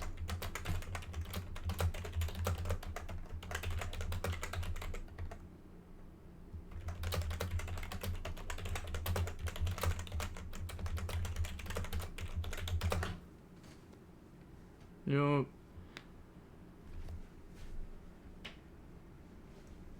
Yep. 100% would be illegal. Gotcha. Thanks. I was gonna say, I mean, like, I'm the head judge. I'm the one that makes the final rulings. But that's 100% how it works. The card, the effect of it is, it literally says equip it, and then it says equip it to that card as that card gains 500. I forget exactly what the wording is, but the point of the card is to gain attack. Before damage calc is damage calc, and that's legal. Well, they didn't say before damage calc, they said in damage calc. Yeah, they said damage calc. So they were like, accept, like, let's go to damage calc. If they said, okay, before damage calc, it would rule in their favor, but they even asked for damage calc themselves. Yep. It can be activated before damage calc. Yup. The blue one is trying to shark. It can activate on damage step. Yes. No, they're not sharking. Okay, sharking is not that.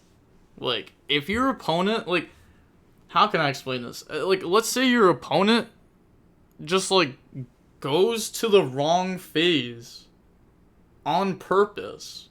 Like, but on accident? Because they don't know their phases? Like, that's just them not knowing the game enough. That's on them. They are not sharking, they just don't know all 100k or 10k battle phase steps. True.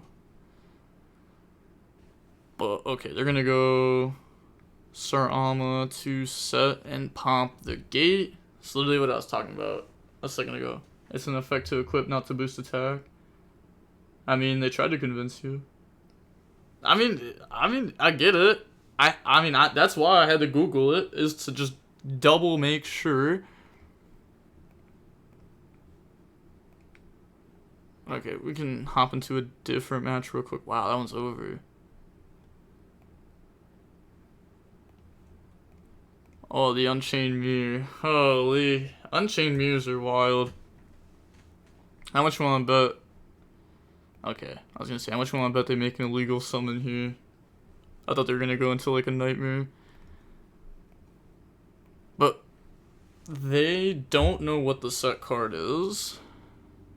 How did the opponent try to do the Aruha Papa Ruha technique? Said, wait, what? No, that's the other guy not knowing how to read. Accidental versus intentional cheating is the difference. Huh? Well, there wasn't no cheating. There wasn't no cheating being done. And also, sharking, like, your opponent wouldn't be you doing the cheating anyways. If that's what you meant by that. But, difference between PE minor and game loss. Yup. I mean, cheating's obviously bad, but it's pretty hard to prove intent. They pretty much just have to, like, be straight up and be like, yeah, I was cheating. They pretty much just have to openly say it. That's the only way you're really going to catch someone on that. Unless if you, like, actually catch them. Like, I talked about this before. Like, YCS Niagara 2019. Top 8 took so long to start because top 16 had, like, a 40-minute judge call. And the judge call ended with them looking at the striker player's back row. Like, their spells and traps, like, the 5 spell and trap zones, and they saw area 0, and they were like, yeah, cut it, no more judge call, give him his prize, and he's out.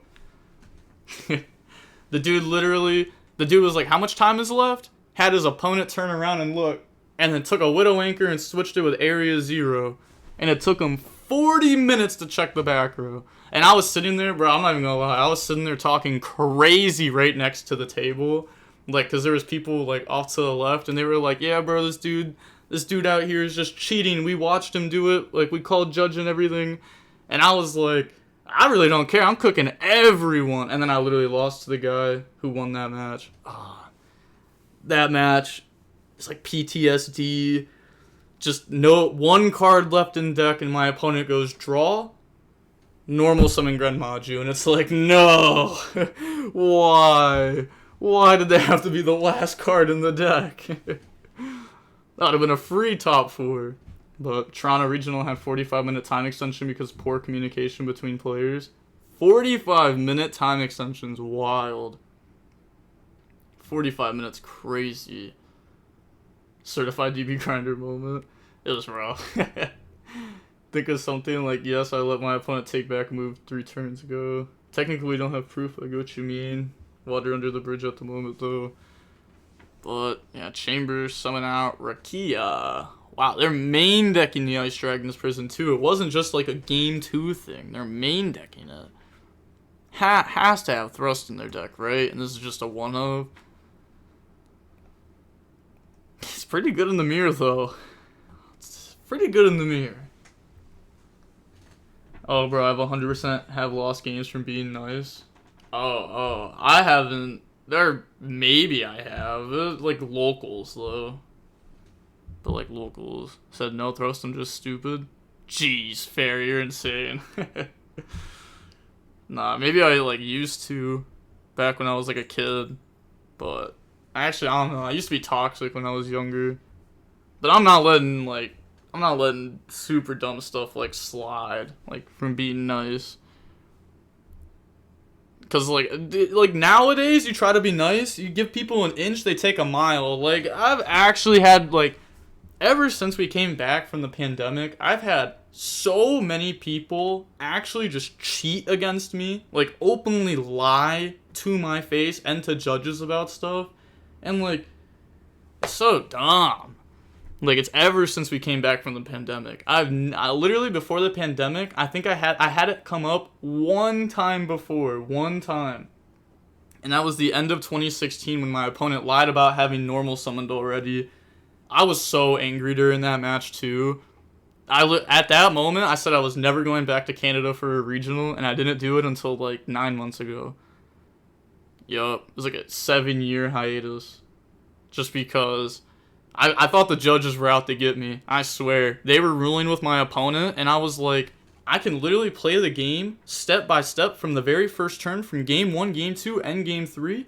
How does my opponent get an extra body on field? Explain. And they were like, he discarded it. I said, for what? And they were like, well, he must have. That's how they got it engraved. And I was like, are you kidding me? I was like, they normaled it again. I was like, I'm not getting cheated. And I won the game anyways. I forget what my sets were, but I know I had Scythe for Sanctum, so I was cooking no matter what. But I wasn't about to let someone cheat against me. I've had another time at a regional where the head judge said, yeah, I know he wasn't supposed to draw there. I know they're supposed to get a game loss, but I know him. I know he's trustworthy, so I'm just going to let him put one card from his hand back into the deck, and we'll be fine. If I ever see that dude as a head judge, I'm not entering the tournament. I swear, bro. That dude is the worst head judge I've ever seen. I swear, bro. That's not a lie either. I hate that. Regionals was so whack. That was round 2. I still beat that guy, too. Oh, and then all of a sudden, that guy just had Soul Charge in hand. Yeah, literally, all of a sudden, he just had Soul Charge. Because he was playing Super Quantum, and he activated the guy that tributes and reveals 2, or reveals 3. 2 go to grave, 1 gets summoned. And the one that, like, went to grave or something, he activated the wrong effect of it. So he drew 1 and discarded 1. And I was like, all those effects are fine, but I'm going to reread them just to make sure I know what they do. And I read it, and I was like, why did you draw 1? And he was like, oh, my bad, wrong effect. And I was like, nah, head judge. And I got ruled against my favor, but then game 3, I went Special Cyber Dragon, and they went, oh. And they, like, outed it, and I went Special Cyber Dragon, Contact Fuse, OTK, and, man, I love beating people that cheat, because they just do not get a GG out of me. This is the only time I don't say GGs. But actually, I don't know, real life, sometimes I just forget to say GGs. It's just, I don't know, sometimes, like, the second the game ends, it's just awkward. I just want to leave. My opponents are just weird sometimes when the game ends. You know how it is? Like, they just get super salty. And they're like, oh, man. It's like, at that point, I just want to walk away. I don't want to hear them complaining. I don't care enough. So, I usually don't say GGs to those people just because I forget. But they're going to go Shyama, pop Rakia, special, Rakia go summon. There's also 22 minutes left in the round of this Unchained Mirror, and then there's one other match left. Yeah, those 2 matches are already done. Okay, and then this is the Unchained versus Infernal Bowl. A lot of Unchained. Does Unchained play around Droll well? Yes, very well. It does not affect the deck, like, at all. I'm glad you gave me a GG after we played and I won. That's tough. Wait, when did you beat me? But yeah, I give GGs after I lose too. I'm not one of those people. I'm not gonna only give GGs after I win. Like, what? That is so toxic. It's like it's only a good game when I win. Like, what? GG doesn't even mean good game to me, to be honest. I just be saying GGs just as like a way to say bye. It just is what it is. You just say it. It's nice. It is what it is. Nah, my favorite is the guy who lectures you on if you did this play like this, I would have won, but since you didn't, I lost. Nah, sometimes I be that guy. Maybe not exactly how you're describing it, but sometimes I'm that guy. I'll be like, man, bro, like, I'll literally apologize after my game sometimes. I'll be like, man, bro, I played so bad that game. I could have done this, and that. And, like, the game's for sure in my victory. Like, I for sure win that game, but I misplayed. My bad. I'll play better next match. And every time I say my bad, people will be like, hey, bro, don't apologize. And it's like, no, I'm going to apologize. I played horrible there. That wasn't a real match. That was fake. I was like playing against a low-rated bot. I wasn't even playing real. Not a real game. Not a real game at all. Hey, shout out to Smurfit for the follow and Amarmole1128 for the follow. Thank you. Like, I had it happen at the regionals. I misplayed. I literally activated my card in the wrong order. I realized it instantly. I was like, I lose. And then he was like, yeah, Scoop, I have no engine. Haha. And I literally had to apologize for my play. In real life, run it back. Oh, I swear to God, we'd be doing the run backs. Like, we did an in-person Ironman, like, 3 weeks ago at the locals. And I was playing Current. I was A. B player was playing Edison. And C player was playing Go. So it's 3 different format Ironman. And I can't lie. I cooked. I finished 2 matches 4-0 by the time my teammates finished 1. I was cooking. I literally only got to do like 2 plays on my turn each game, and it was Martha, and Scoop. Oh, it was so fun. When I was fresh back into the game, I lost a tournament as my opponent lied about Griffin Rider being an inherent summon, so they could do it under Harpy's Featherstorm. Aw, yeah, stuff like that happens. It's sad. So, yo, that's fine. Yeah. But the thing is, like, it only works in real life because it's more of like a 3v3, not really an Iron Man. Because we wanted to do it as an Iron Man, but then we realized, like, how is that going to work? Unless if you're just sending, like, the next format in next. Because, like, you can't play Goat versus Edison. I mean, you can, but then, like, you can't play Edison versus Cash. Because Cash is just going to cook, and then it's just going to be Cashmere at the end. I mean, Featherstorm's super toxic. Yeah. Like, I played a game at the regional. My only loss at the regional was against Flounderies. Game 3, I said, just show Harpy's Featherstorm. There's no point of me using my brain power to try to play through this board for you to flip Harpy's Featherstorm and for me to guaranteed lose anyways. And he showed it. And I was like, yeah, you got it. Also, I hate that. When you go to, like, dab someone up and they throw a rock, so then you throw a rock and then they throw a dab, and then you're kind of just like this, and you're like, oh, that was awkward. Come on, you try to get that. That happens too often. Like, half the Yu-Gi-Oh community throws up rock, the other half dabs up. We like the dab up community and the rock community. We gotta get together and talk about this, okay? Because every single event that happens to me, it's not like a couple events here and there, it's every single time. Like, twice or 3 times a regional. Maybe it's just me, but, like, if you're holding up a rock, I'm throwing up a rock. Don't change it. Okay, so they're gonna go Chamber, Summon. You can't ask that. Yeah, they're gonna reread it. That one doesn't summon from deck. I said, yes, my B. It's crazy. Team Rock for sure. Team Scissors and Shambles. Oh, that too. When we did that 3v3, my opponent, we didn't even use dice. We did rock, paper, scissors, shoot, which is so weird, by the way. I don't like rock, paper, scissors, shoot in real life. I like DB rock, paper, scissors, shoot. In real life, rock, paper, scissors, shoot is too weird. I don't like it. It doesn't feel fair. There's gotta be a way to, like, always win, bro.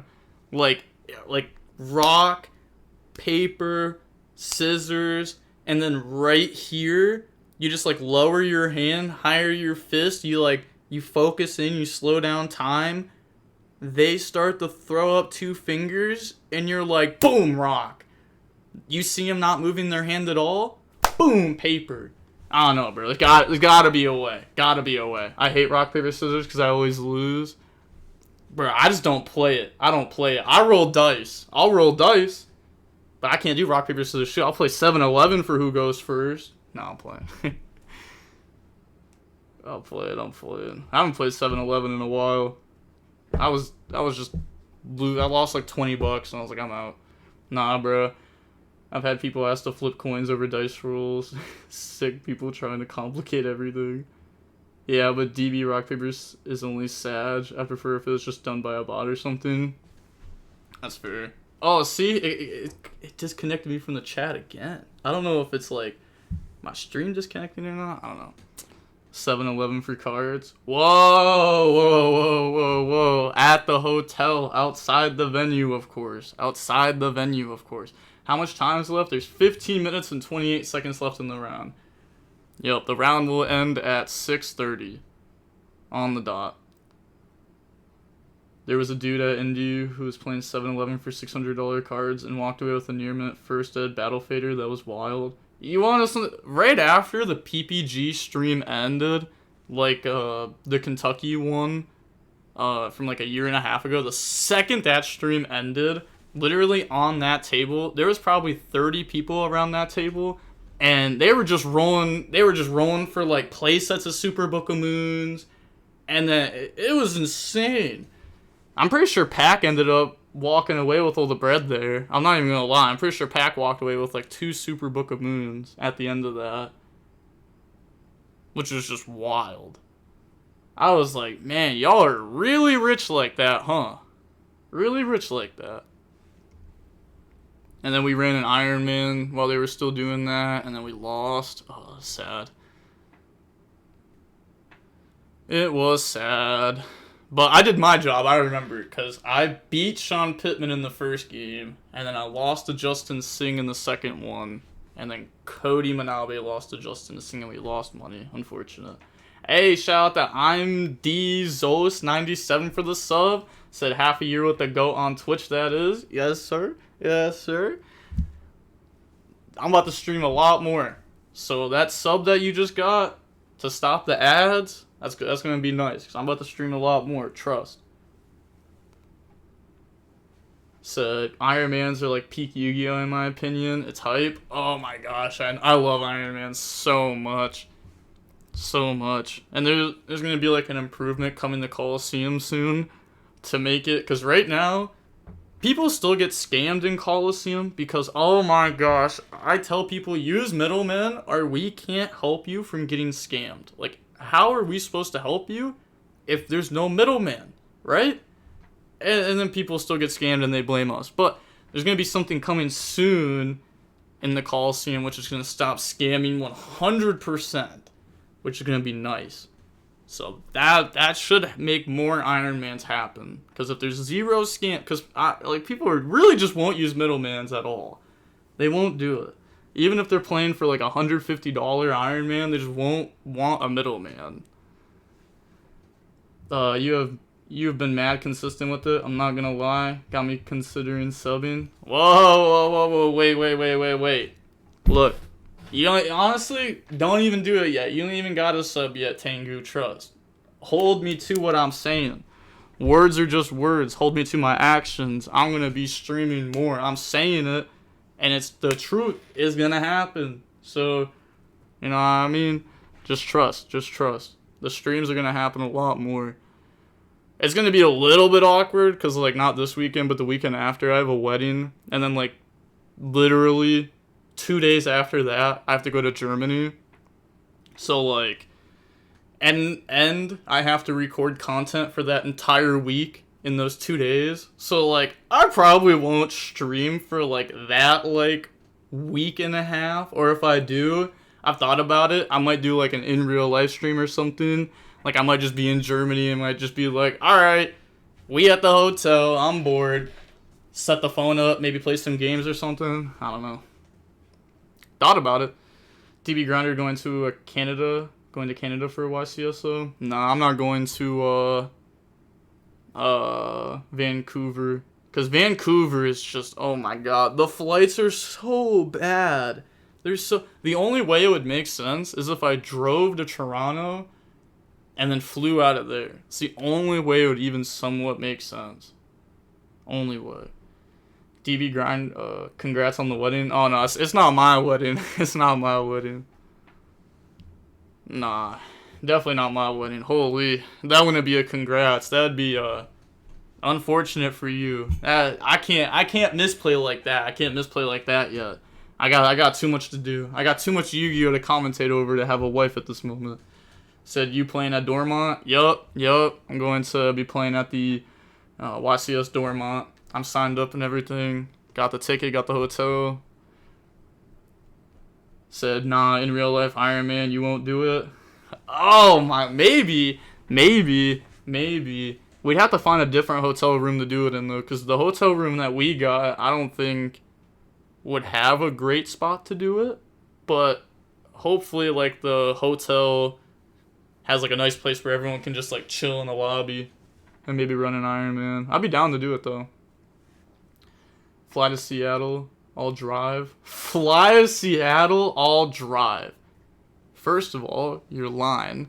There's no way you're being serious. Second of all, let me just look up, you know, allegedly, how much it would cost. Allegedly, you know, just to see, allegedly.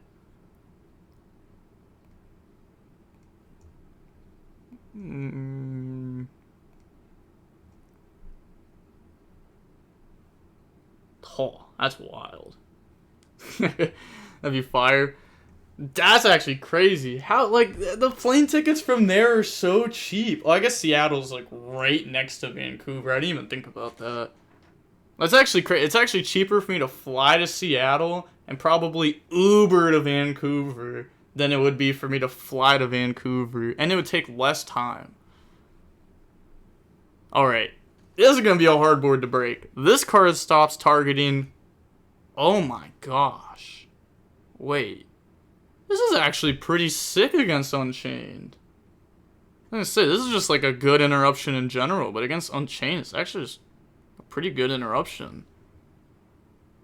We've done Ironmans at my locals, always a fun time. Yeah, Ironmans are nice. I like them. You think a 3v3 YCS could run the Ironman as the finals? Would be more hype?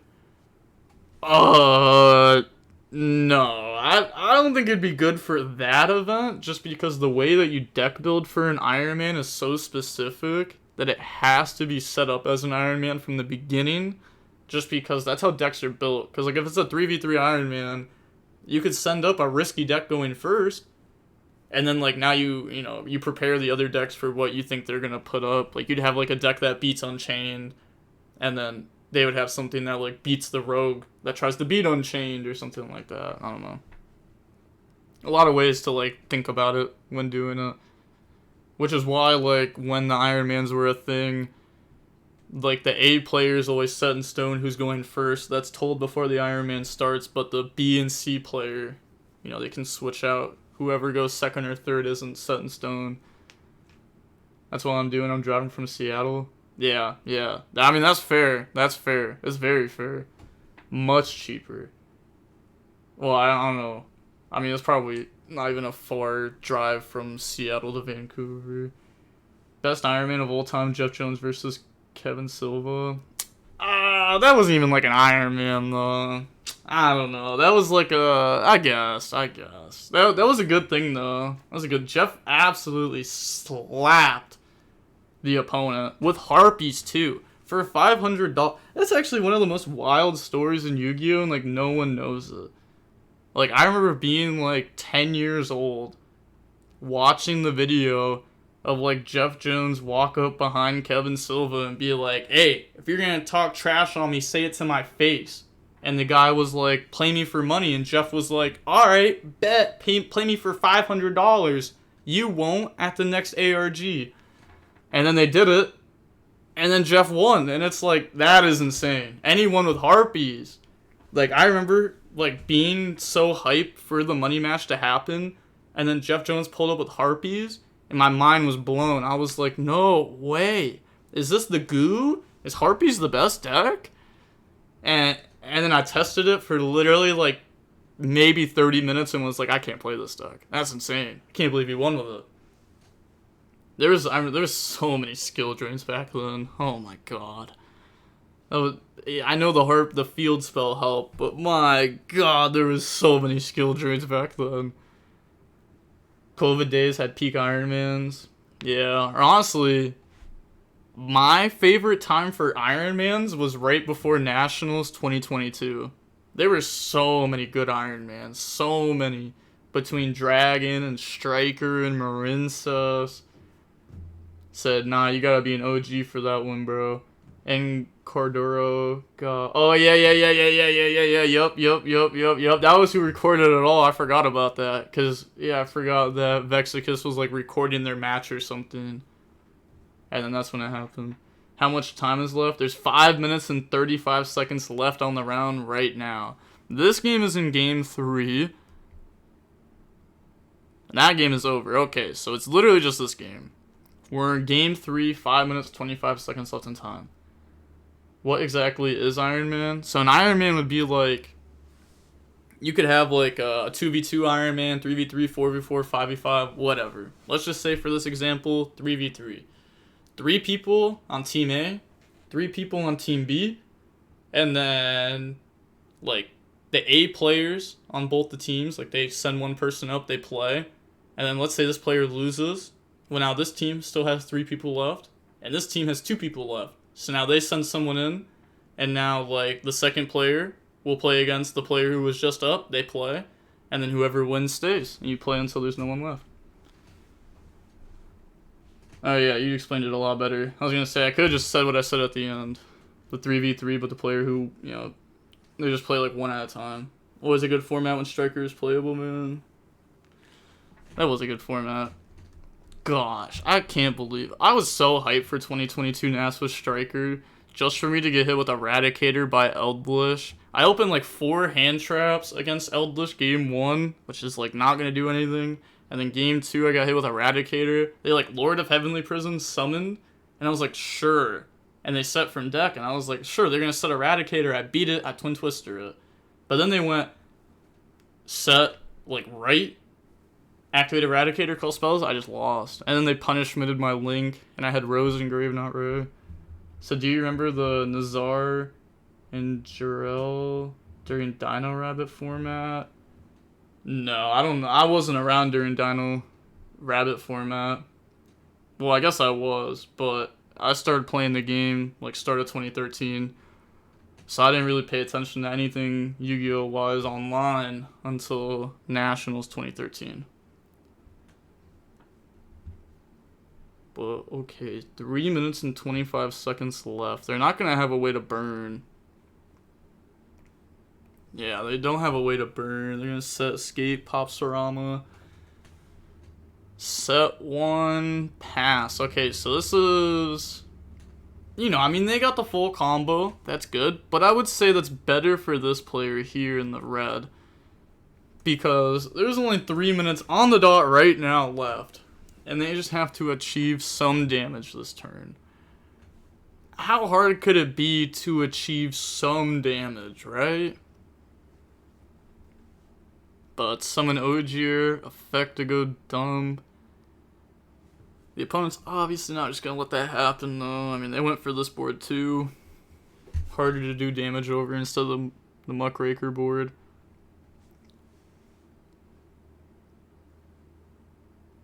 I wish I could just, like, see their hand. I mean, the thing is, I could see their hand, but that means stream can see their hand, which means their opponent could see their hand. Otherwise, I would just be like, boom.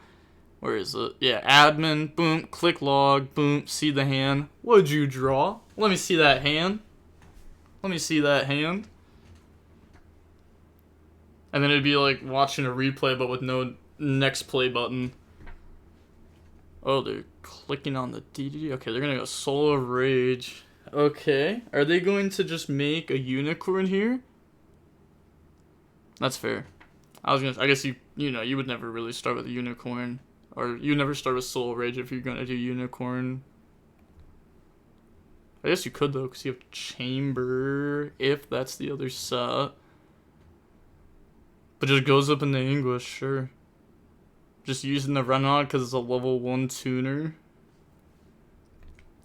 They're gonna use Joyous, target Ogier. Yeah. Couldn't they have just used this on like the opponent's card, maybe? Like use that on that. But I guess maybe they want this to get popped and then Joyous effect to summon from hand. So maybe they're just playing the opponent. This is actually, this could be a little mind game here. If they played Gate, they could link away Caesar and Gang 1000 from Requiem. Yup. I don't think this was the player. Oh, actually, I guess we don't know if they're playing it or not. I was going to say, I know the other player was. So, okay. Escape pop, English effect. Doesn't look like they're activating Joyous. Okay, yeah, they could have activated that on the DDD then. So that way the opponent can't really just happen to also pop the equip spell.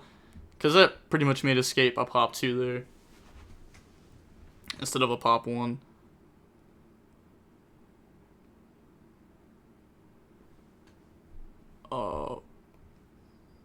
What?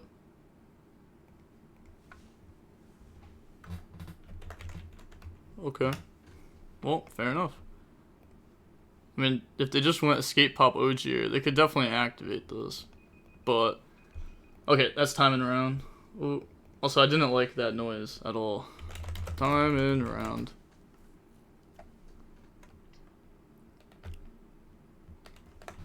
Okay. Well, they get to keep going here, though. Blue said on activation, so they knew what they did, even with the damage step. Oh, we're talking about that ruling still. That's forever ago. Okay, we're one run. Yep, you continue.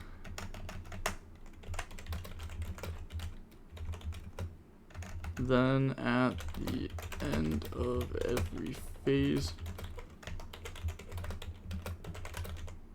and the player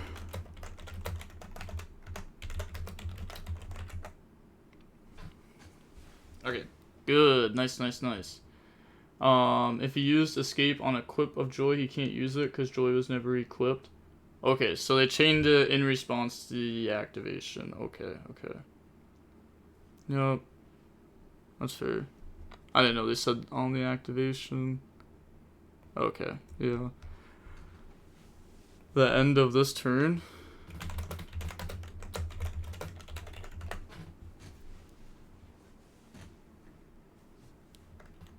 Yeah. But, yeah, like, that ruling also comes up a lot with, like, Runic Fountain. People don't know that stuff. Like, if your opponent goes activate Runic Fountain, and you go, like, Chain Savage to negate, and then they go Chain Freezing to negate Savage, you know, they're not going to get Fountain to draw in a new Chain Link, because it wasn't resolved. So, its effect isn't there yet. So, stuff like that, people just don't know. And that can definitely win you games. Like, I actually won a money match because of that not too long ago. Because I knew that ruling, and my opponent didn't. Because Fountain wasn't on field. Well, it just, like, wasn't resolved. It's just unfortunate. Well, they said GG's. Alright, yep. GG. Cool. Well, alright. Next round is about to start then. So the next round will officially start at 6:35, so you can go ahead and find your opponents.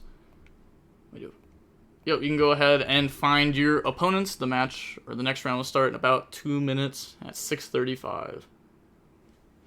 So while y'all find your opponent, since we have like 2 extra minutes, I guess we could just hop in the rated and click on some random matches and see what they're doing.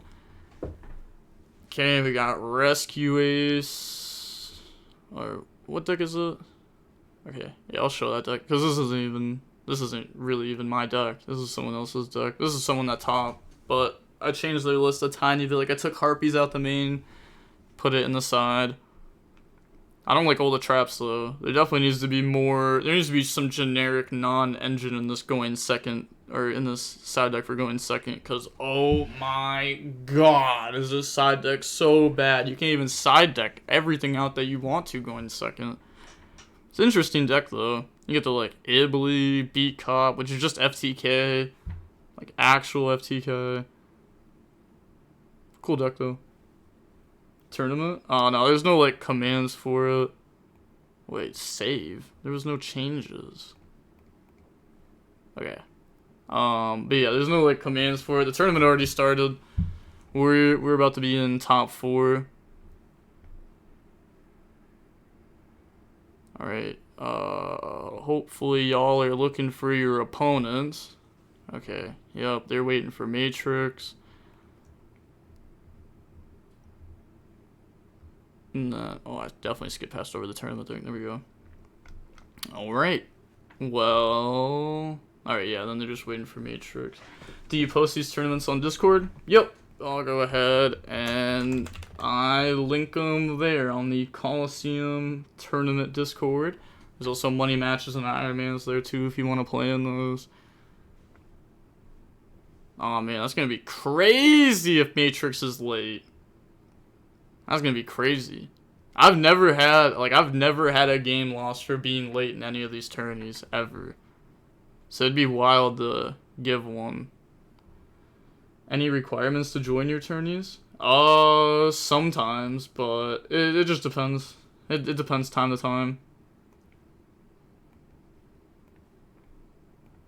Just be good. Well, no, like, sometimes I do high-rated only tournaments where, like, you have to be top 200 to enter. Or I do, like, you know, I'm going to be doing, like, bigger tournaments, like, actual tournaments, like I did before. Where it took, like, you know, 10 hours to do the tournament. because it was like 10 rounds. Like, that was sick. But next time it's definitely going to be pay to enter. So that way people, like, don't register, enter their deck list, and then not show up round 1. So it's going to cost you money to enter. And if you don't show up, then I'll probably have it to where there's no refunds. So that way people actually show up to round 1 and not just, like, make round 1 horrible. Like, and half the opponents just don't have opponents. If it's singles, then I'm usually top 5 or 10. Oh, no, we only do matches. But this shifter is just game. I mean, they're going to have a pop. They get the banished Nian to go put back, which is good. You ever consider doing gambling thing for people that watch your Twitch? Oh my god. Yeah, you know what? I have considered that many times. And I actually am supposed to do that every time. But I just happen to forget every time. Every single time. That's literally the only thing the points are for. I don't have, like, good point things because, like, why would I need good point things when we can just gamble? But alright. Let me put who will win. Honestly, let's do it for the other match. Okay. Yeah, so who will win? Unchained? Actually, let me just put the names. Matrix versus Grati Vinci 17. Okay, you can go ahead. Boom. Do your predictions. Oh, my friend Paul. God, yes. But yeah, you can go ahead, throw your predictions up on who you think's gonna win. I want to see this be a big gamble, okay? I want to see at least 10k points in like the gamble pot, all right? And if you think you're saving your points for a big thing one day, it's not going to be there, just gamble. That's all the points are there for, just gamble. Unless you have a gambling addiction, then don't gamble. Yeah. Okay, so they're going to pop, go summon, but all right. We're almost at the 10k pool. We're almost at the 10. Okay, there we go. Every day? Whoa. It's fine to gamble every day as long as you're doing it responsibly. Right? 99% of people quit before they hit big. Be the 1%. Yeah, that logic is what made me stop rolling dice. That's what made me stop rolling dice. I said, I can't possibly lose this many times in a row, right? I can't possibly get hit with this low percentage that many times in a row. Yeah, and then it just happens. And then you're down. And then you switch from $1 rolls to $5 rolls. And then you're down. How strong is Dark World now? Especially since Unchained and Chimera are on the rise. It's interesting because there's still Shifter in the format and Droll in the format. But Droll is becoming more of a side deck option, which is really good for Dark World. And if Unchained becomes super popular, then Cash Tira should die off somewhat because Unchained has a really good matchup in the Cash Tira. So, you know, I think Dark World will get stronger. Usually people are a little bit behind these, like, meta curves. So it wouldn't surprise me, like, regionals this weekend they'll probably be behind, but, like, maybe the next weekend they won't be. That's why, like, YCS Vancouver is going to be so weird. Because there's going to be a bunch of people who are probably, like, over-preparing for Unchained. And then maybe a lot of people don't even play the deck because they don't know how to play it well. Or they know they can't play the mirror match good enough. Or just stuff like that. So I don't know, it's going to be such a weird YCS to build for. I'm helping my buddy build for the YCS. We were testing last night. And it's weird. Like that Rescue Ace list I showed, I was testing that for him. That Rescue Ace list is weird, I'm not gonna lie. The one impulse, the no fire engine, no fire attacker, cross out in the main. I don't know. It's weird. It FTKs every time it goes first, though. It's really strong going first. But I think the deck needs some adjustments. Like, Impulse to 3 and Fire Engine should definitely be in the deck. Those cards are so good going second. Oh, God, yes. My friend Pearly. Oh, my friend Pearly, my friend Paul. We won't get a list until after Dormont and right before Indy. I hope it's, like, Okay, because if the YCS drops from September 27th through October 3rd, I'm going to be so mad because I won't be home that whole week. So that's all going to be scheduled videos. So if I make all those videos and then I leave my house to go to Germany and they're like, oh, haha, ban list, haha, I'm going to be mad because I'm going to have like 14 videos I have to upload instantly because they won't work the next day. And then I already know, I'm prepared because I've thought about what will happen if that happens. If that happens, I have to get infinite deck lists. Infinite deck lists. Because that's what I did at the last YCS Philly. I didn't even get that many deck lists at Philly, but the next event, I'm going to get infinite. Like, I'm talking, I'll even have my buddies go get deck lists for me. And, like, it'll be, like, 15 deck lists or something. I don't know. An infinite amount. I also have to ask the head judge at the next YCS. I'm going to ask at Dormont if we're allowed to pay for deck profiles. Because I don't know if that's allowed or not. So, if it is, I'm going to do it. If it's not, then obviously I'm not going to do it. But we'll find out. And I'm not recording in that dang content circle. It's so cringe. I'm not sitting in a content circle. It's so dumb. Just let me go sit at a regular table.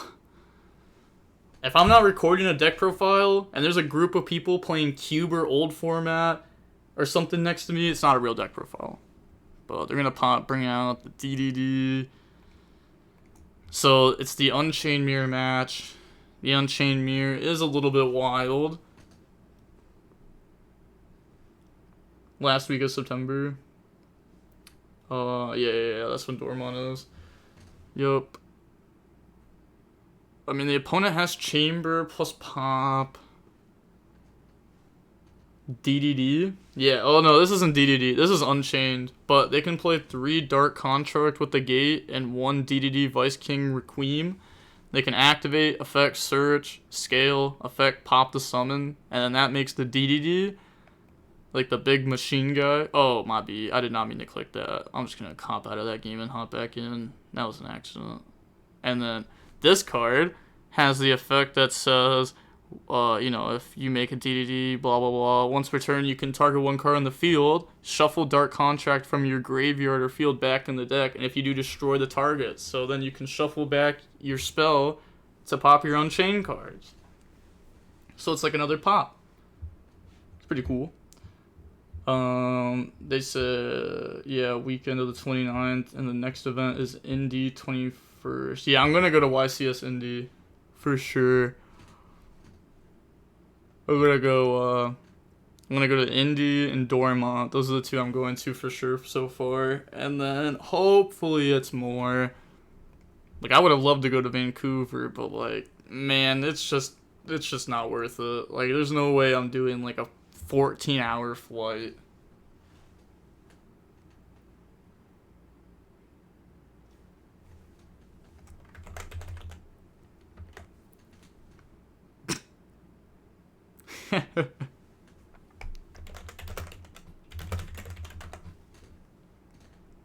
That's crazy.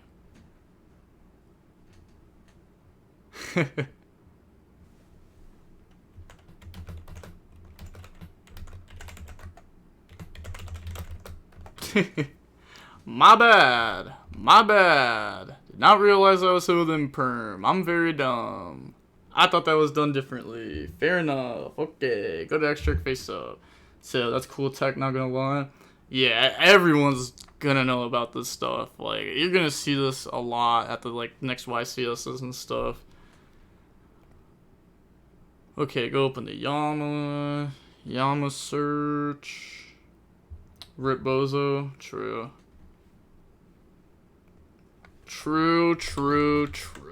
I want to see how many points we're put into this. 7,100 on Grat Vinci. 5,800 on Matrix. Okay. I can respect that. I like that we're starting to get some of these bigger gamble pots. Alright, I don't want to see no 2,000s versus 2,000s anymore. Alright, I want to see 5,000 above each. Big gamblers. I want to start streaming a lot more, so y'all better get your points up. More gambling. Capybara? Yes. Capybara. Oh, wait. There we go. There we go. The little capybara emote. Let's go. So I dumped 3K in the Matrix. What's up with it? Hey, fair up. Matrix, all I'm saying is this man's got his whole life savings on you. God, I love that capybara emote. I love it, especially because whenever it gets put in chat once, it usually gets followed by a few other people like doing it. I think that's great. I just love seeing capybaras in chat. He went first, that's all I need to know. Fair enough. Are we gonna see set a hard thing here? They're gonna go thrust? Harpies? Talents? Boop. Hey, can Wallow summon an attack? I don't know. I haven't read Wallow since like January. Let me Google the card. I don't know. I haven't summoned that card in so long. Guess let me Google it. You can summon it in face up or face down position. I would assume it's just defense position since that's what it says on the card. Yeah, it's definitely just defense. Yo, DVG, can you watch me? I have a ruling dispute. Oh, yeah, I'll hop. Oh, they really did have the thrust though, that's great. Okay. Hello. Issue? Oh, it's Wallow.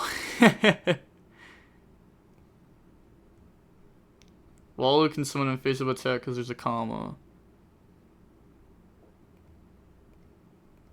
One sec. Let me Google. Let me just Google. Was I wrong? To be fair, I did read it fairly quick the first time, but it'd be cool if that comma is what changes it. Let me look. Boom. Can... No, I don't want all of that. Can this summon in attack?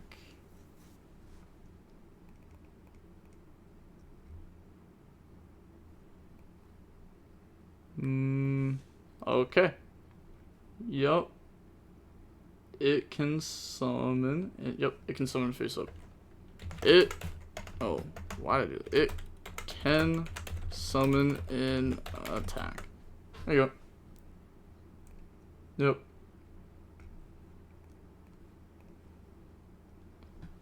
Alright, cool. Okay, I won't give it a time extension. I was gonna say, it was like exactly a minute. Just whatever. Okay, go. No, thrust in the dark hole. In the dark hole field, Yama bring back Griffin. And now we're gonna go prison search, talents take. We really had the thrust and the talents in the hand, though. I apologize, Matrix. I did you dirty.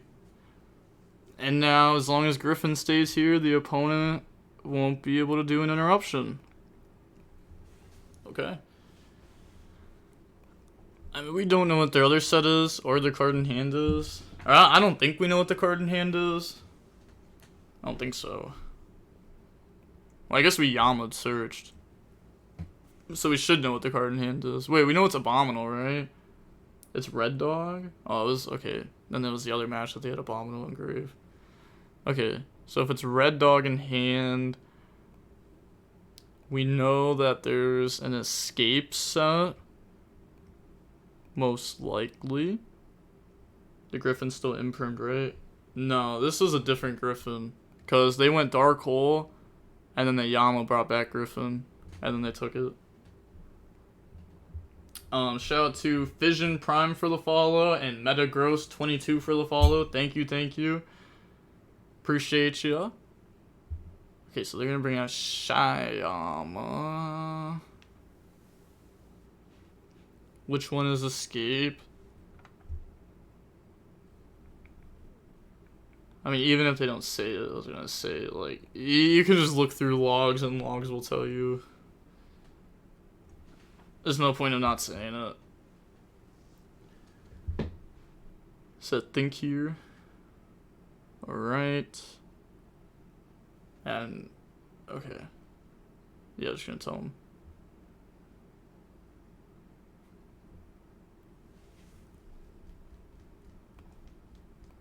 Man, they're really breaking through the board, though. So, they have escape plus Shavara plus a blank set that we don't know. So, they're going to be able to potentially just, pop, summon escape pop? Like, that's what we're all thinking, right? Something like that. Or is there some crazy line? Because we already went through Yama effect, too, so it's not like that's going to happen.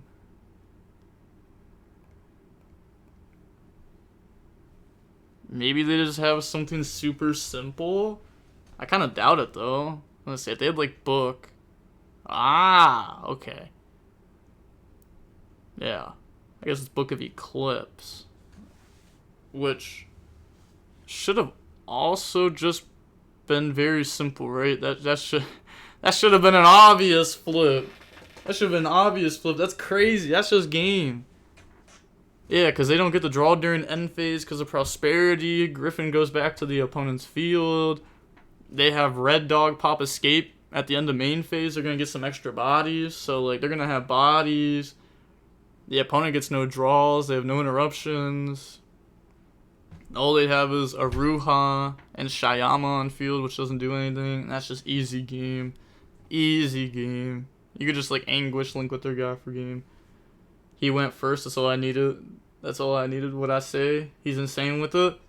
Hey, whoa. You say that, but there's always the next game. It's always the next game. It's like horse. Betting you just pick one, you know it's a dub. Horse betting is wild.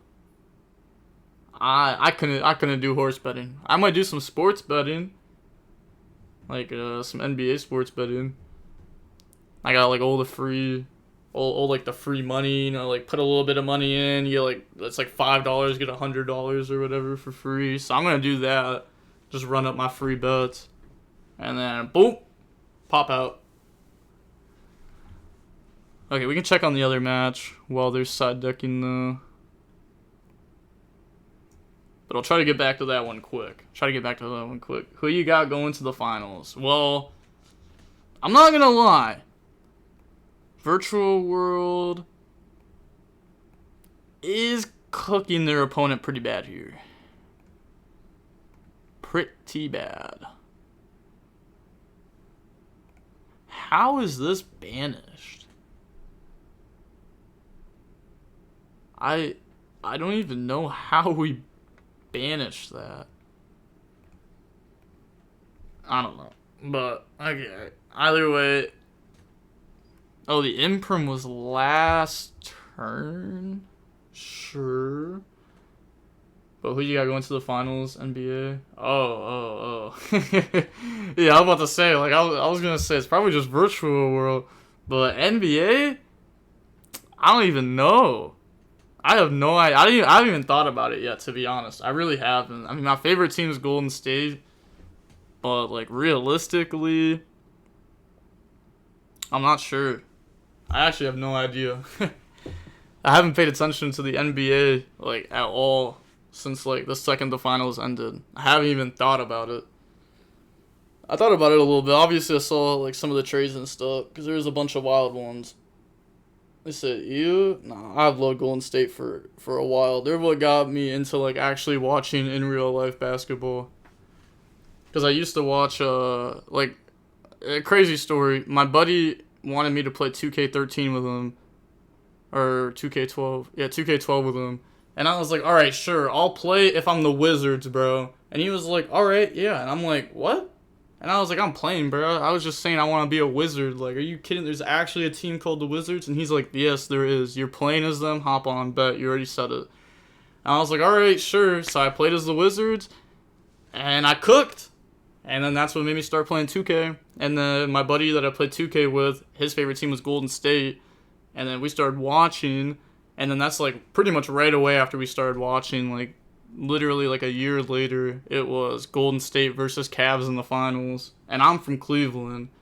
So it was like, I'm a fan of Golden State in Cleveland. Yeah, people did not like that. When will you get an offer from Konami to commentate? Never. They will never give me an offer. They don't like my name. They don't like the fact that I have DB in my name. But, yeah. He helps run Colo and Konami tried getting it shut down, so it's a little unlikely. Whoa, they didn't try shutting down Coliseum. They can't. They can try shutting down Coliseum, but it won't work. It literally won't work. There's nothing wrong with the Coliseum. I've talked to like 3 different lawyers about the Coliseum. It is fully backed. It is fully legit. It is fully legal. There's nothing wrong with the Coliseum. No one can get it taken down for any reason. So, yep. Unless if it's like Discord just randomly takes it down. But that'd be unfortunate. But go into Vermilion. Effect. We could just pop the Arise. Yeah, I was going to say just pop the Arise to like get rid of it. Otherwise they get it back. Pretty good. DB Grinders, the Andrew Tate of YuGiOh. What? This man said it in like Thug, and we gonna whoa like Thug and Gunna, we lawyered up. Whoa, no, like I made sure, cause to be fair, I was just given the Coliseum one random day, like literally. I think I woke up from a nap, and I went to go record a video, and I got a call from Nesh. And he was like, yo, I'm going to give the Coliseum to you. You want it? And I was like, yeah. And he was like, all right, I'm going to transfer ownership, this and that. And I was like, oh my God. I had to like wake up more. And I was like, oh my gosh, this is crazy. I got it.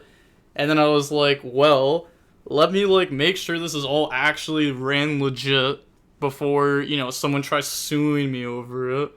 So then I made sure it was legit. And I had to talk to a few different people because like a lot of lawyers don't really know how it works exactly. It's a little bit hard to explain because like it's not gambling, so we're not under gambling laws. We're under like skill laws. Like if you ever seen the app Skills, like skills instead of an S, it's a Z. It's pretty much like the same thing as that. Like you can get skill in the game, and you're more likely to win because of that. It's not just a straight gambling game. But they're going to Chuchi, pop Fenrir on summon. And they scoop! Sheesh! Virtual World the fine. How? How are you cooking everyone like this? How? It's not a real deck. It's not a real deck. How are you cooking like this? Okay, they went for DDD. They got hit with Book of Moon. Yeah, okay. I mean, they started with Tour Guide. And they didn't start with like a Ruha Trap or anything. Let's see. If you start with like Trap Pop, you definitely should just go for Griffin. Okay, they're trying to go Battle here to force the Soul of Rage. Otherwise, they can like attack into it, bring out Abominal. You know, try to Abominal do things. They have Yama Engrave, right? Yeah, they do. Okay. Yama Engrave is like, you have to have this Engrave. It's so nice to have there. Okay, and there's 21 minutes and 10 seconds left right now. So this is game 2.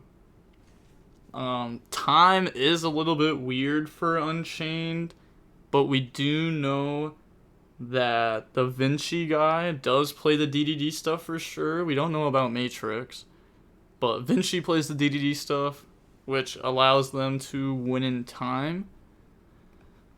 So Matrix won't be able to go second if time is about to come, which kind of sucks, you know, having less options. Man, they are thinking hard about this. Oh, I wish I could just have like, maybe I should pull up like the public public logs where it just shows like how much time is taken and stuff per play. Oh, that's Matrix. He plays in my Discord tourneys. Yeah. Matrix plays in like all the Discord tourneys and stuff. He used to be the Dragon player. I think. I'm pretty certain. I don't know. I forget. I forget what decks people have played at this point. Honestly, everyone's been a dragon player at one point or another, it feels like. But Shavara Pop, yeah, like Matrix, Felix, some of those people, like, those people are just like, I just know them as like online players of DB who also happen to be from like Europe.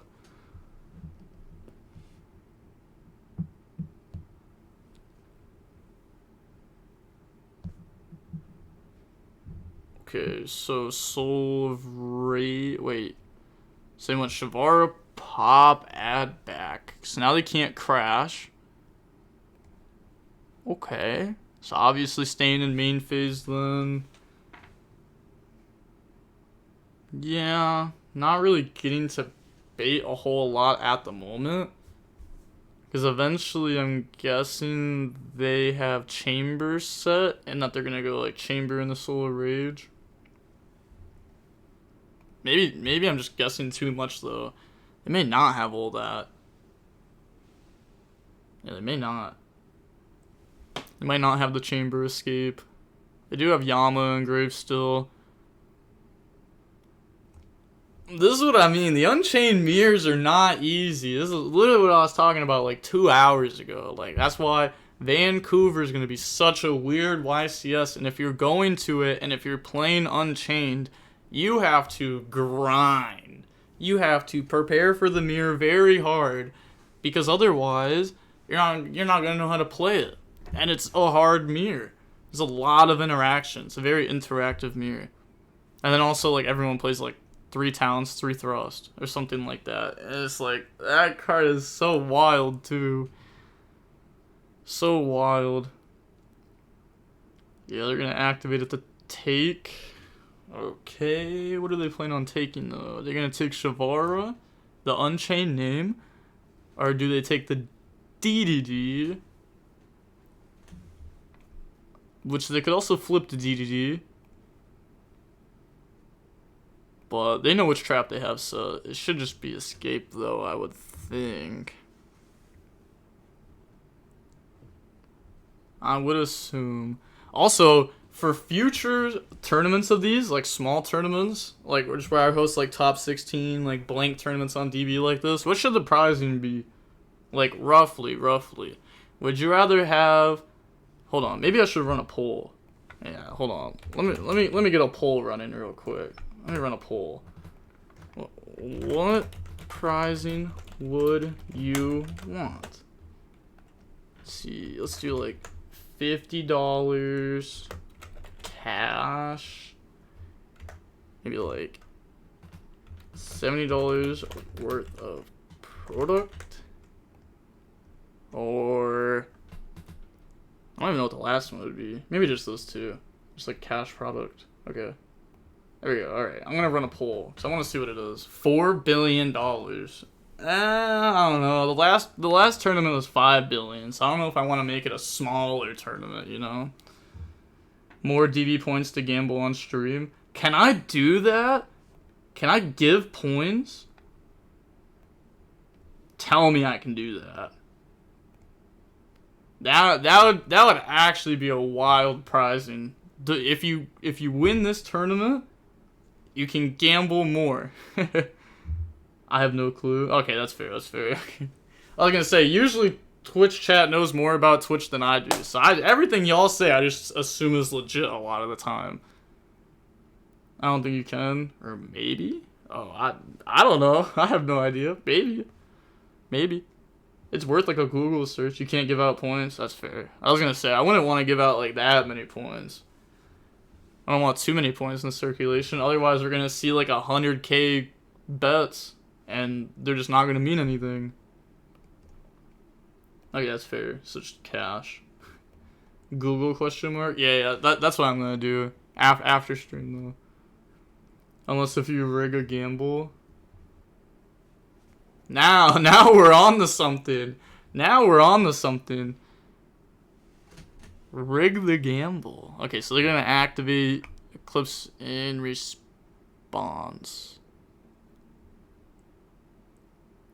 How is that the top card in the grave? Not sure, but okay. Yeah, I guess maybe those both got popped at the same time. Okay, set the field with the Eclipse. You can reimburse points, but I don't know about gifting them. Reimburse points, okay. See, now we're getting somewhere. I'm trying to find out how to break the system. Right? We can't be stuck in the system where we're just getting points the way Twitch wants us to. There's got to be more ways to get points. I want to gamble more. I want to see more gambles. What is that? Listening only? Huh. Is that like a thing that you can actually put? I've seen other people have that too, where they have like the listening only thing. I didn't know you could do that. That's pretty sick. I didn't even know that meant that. So I guess maybe in the future, if someone else says something about gameplay and they have the just listening thing on, I'll know why they messed up. Okay. You can change it as well. I didn't know that. Oh, that's cool. Now you changed it to watching without audio. That's just gotta be BM. Nah, I'm playing. I'm playing, imagine. Also, a streamer can never join a gamba. I know. Well, I can on my alt. Yup. A way around it. Use my other Twitch account. Gamble off that. Yup. Because I got infinite DV points. But on the other account, I don't. So that makes the gambling fun. Okay, so Shyama Pop summons Sarama. Yeah. You can like Sarama, set Pop. They have 4 cards in their hand though. That's so many cards. How'd they even have 4? I guess like they got the DDD search, they got Soul of Rage add back. Yeah, I guess that'll do it. Just more follow-up. Like, it's crazy how like the Soul of Rage and the DDD that are just on your end board give you follow-up. That's so broken. Just naturally getting follow-up from your interruptions. Okay, so they bring out Shavara there. Yup, there is 12 minutes and 30 seconds left. Oh, they dropped Nib. Also, I'm gonna drink some water. So I felt like I was about to lose my voice there for a second. Also, I drink water loud. I got told that. I get told that a lot. I'm not gonna lie. Like the other week, I was drinking water in a whole different room, and I got yelled at for drinking the water. I was like, come on, bro, how do you drink water quietly? Like, what? I don't even know how to do that. Or, like, I can't slurp noodles quietly, and, like, I get yelled at for that. It's like, bro, what do you want me to do? How do you slurp noodles quietly? How? How do you just, like, eat them? Do you just, like, pick it up and just dump it in your mouth, and that's it? Do you not, like, you know, do one of those? You know what I mean? I don't know. Hey, shout out to Tokyo, GRE for the follow. Blank, SWO for the follow. End-phase flip draw. Off Eclipse. Okay. Pass turn. 11 minutes, 25 seconds left. I think I'll type in chat when there's 10 minutes left. Just to let them know. I heard in some Asian cultures, slurping is respectful. Okay, I don't like it when it's said like that. Don't say slurping is respectful. Don't say it like that. Petition to call Shavara shawarma. Huh?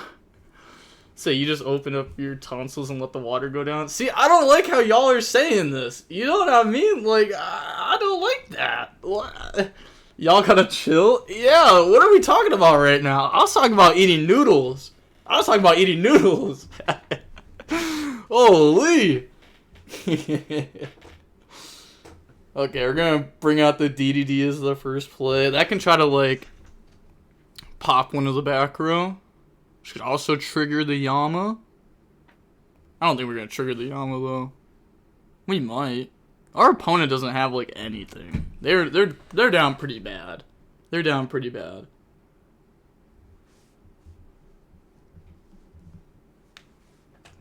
Maybe, like, a reverse nib. I'm trying to think about how they could get back into the game well. Because it's hard. You should review your replays of slurping down noodles. It's a good way to practice your technique.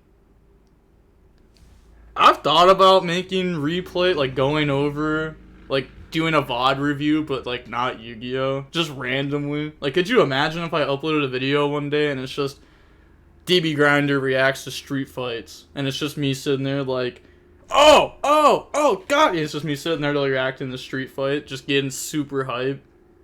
God, that'd be so nice.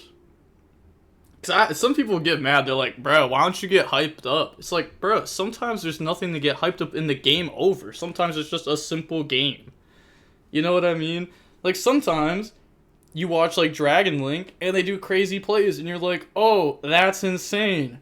I like that. And you get hype over it. But sometimes when it's just regular games, there's no cool plays, there's nothing to get hype over. Point out the misplays in a street fight, I'm all for it. Oh, God, yes. See, me personally right there, I would have dodged that, and wah, Superman, jump up, 3 feet in the air, bam, straight down, right on his nose. Pop him. GG's. Street fight grinder would be insane. Oh, God, no. Not street, well, street fight, like, as in, like, real life street fight? Yeah. The video game? Oh, God, no. Oh, God, no. I don't like those games that much. I like the, there was one, I forget, but it was like for the Wii. I don't even know what it was. Oh my gosh. It's like on the tip of my tongue. It started and it'd be like, Castlevania. I forget what it said after that. That's probably just the name of the game then, Castlevania. I don't know, that was a cool fighting game. That was like one of the only ones I ever like truly liked, except for Mortal Kombat on the like original Xbox. That one was kind of sick. But there's one mission in that game that's so hard in the solo mode, I never got past it. And it was like the first hour into the game, so I never got past the first hour of the game ever in my entire life. I tried it once when I was a kid, couldn't do it. Tried it once when I was like 13, couldn't do it. I never tried again. I could probably get it now, but I'm not gonna try. It's over. Its fate was decided like 10 years ago. Not gonna lie, this game is looking like it is over. For game 2 though. Still have game 3.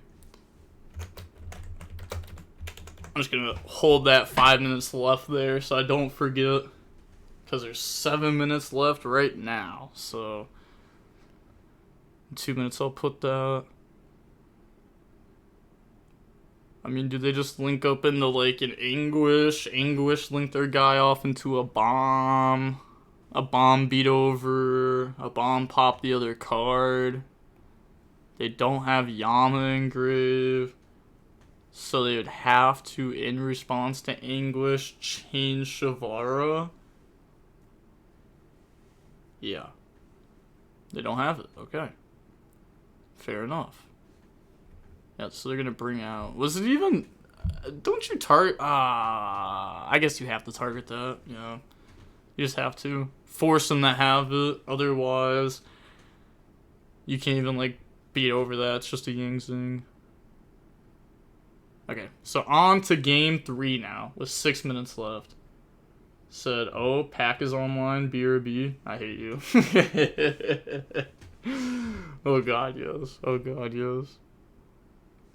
Bro, I was talking about you a little bit ago. I was talking about how you were trolling in Milano's stream. Post-nut YuGiOh. What a name. What a name.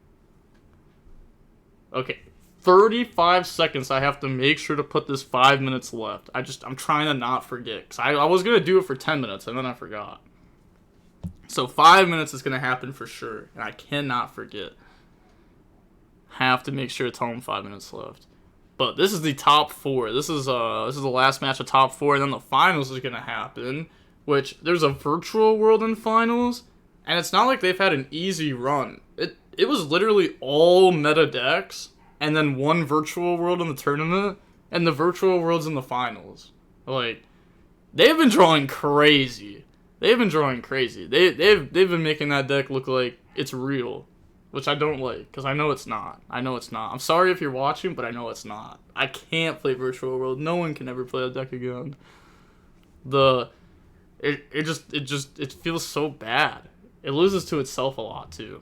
But who knows? Maybe they found a way to make that not happen as much. Maybe they found more consistency. Oh, I said no. Why must you hurt me like this? Hey, prove me wrong.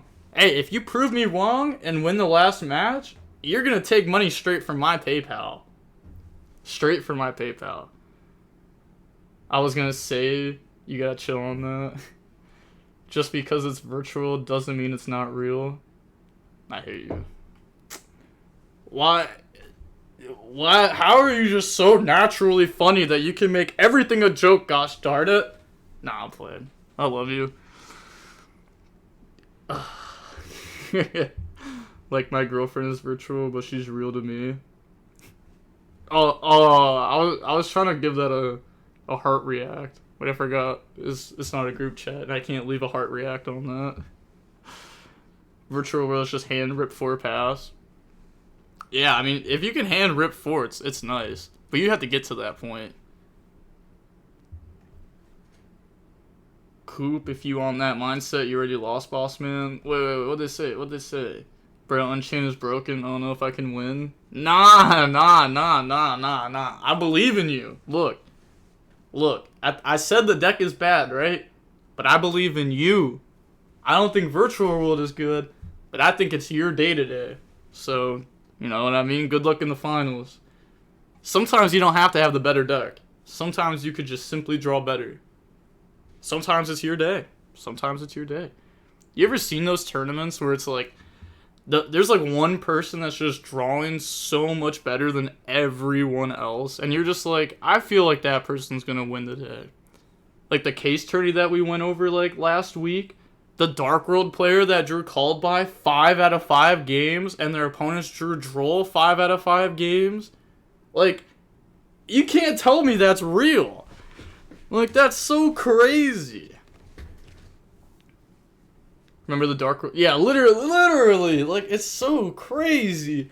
It literally to the point to where after that, the TO came up and checked the deck after. They said, yeah, there's only one called by. But alright, Pop Escape, Special Shavara. There's only 2 minutes and 15 seconds left, so like, you know what I mean? Do you play a way to win in time? / does your opponent have a way to stop you? Because hand traps aren't the best in the mirror. You really want more board breakers. Hand traps don't really affect Unchained that much. They can kind of just hand rip you through them and just still combo. But also at the same time, you start playing into like Talon's Thrust. Especially like game 2 and game 3. They could thrust into something weird. I don't know what they would thrust for exactly. You're not going to go for D-Barrier in the mirror. But you could go for like, what's it called? Like Karma Cannon. You can go for that. You'd play what the other person was playing, the Ice Dragon's Prison. Ice Dragon's Prison in the mirror is insane. Okay, they're going to set and search. Okay. So this is probably the last turn of the duel. Sarama effect, goes set. Escape. Pop chamber. Chamber goes summon. Okay. They haven't used Shyama Graveyard effect yet.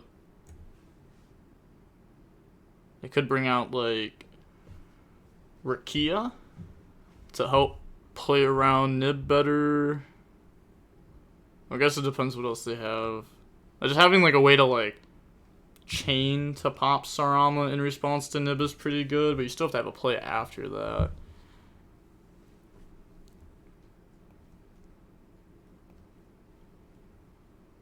Okay, this player is thinking a lot. Okay, that is diamond round. Okay. Let's see, does it end this turn? So they're gonna summon YuGiOh.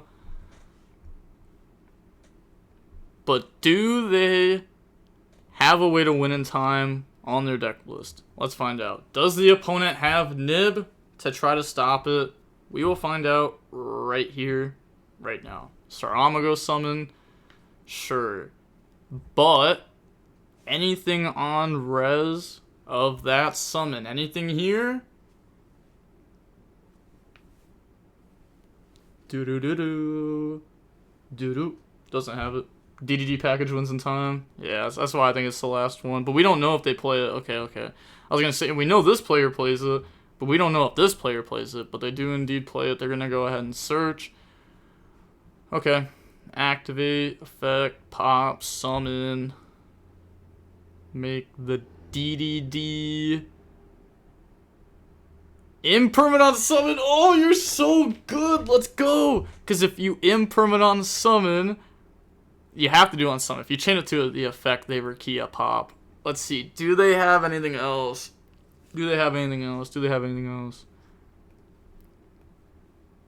Imagine. Oh, wait. No. Oh, wait. What I'm about to say. Oh, wait a second. I'll wait until they end main phase to say what I was going to say exactly. Is there even any fiends that burn? Well, this wasn't going to burn. This was going to gain life points through the Requiem effect. Requiem effect. I don't know. Pop. Gain 1,000 life points. So that would have been pretty good. But now they got hit with Imperm. They can still build a good board, though. At the worst. Red Resonator. Stop. With that gang, same thing though. Oh, I thought you were saying like this turn. I was like, stop. They're not summoning Red Resonator this turn. Stop. That is one thing that like Rescue Ace can do though. Rescue Ace can summon Red Resonator off Gigantic.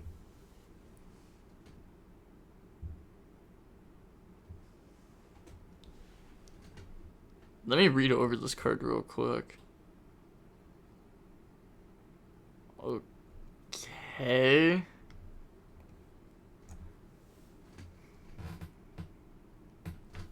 Okay. So we got an Imper Machine X on summon to not losing time. Got it. Yeah, what a world we live in. Oh god, no, I'm not a terrible player. I have common sense at least. Whoa. Hey, you say that, but watch them summon a Red Resonator. Then what are you gonna say? Yeah, then you're gonna be like, oh, they got the goo. I would love for them to summon a Red Resonator. I would love to see them do it. Because that means their goo is now my goo. Well, no, I don't like that. The goo is the goo. The goo is the goo. Hey, shout out to Sucker Punch 22 for the follow, Wax Lord for the follow, and Raphael Pereira TTV for the follow. Thank you. But okay, they're going to now link off. I'm going to have to tell them to play faster if they don't. In a second. Oh, wait. Ooh.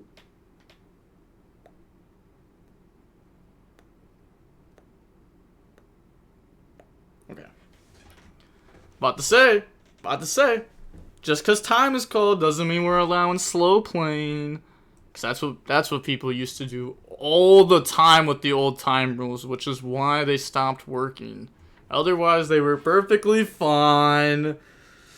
Not perfectly fine, I'll be honest. They weren't perfectly fine, but they were okay. They were much more okay.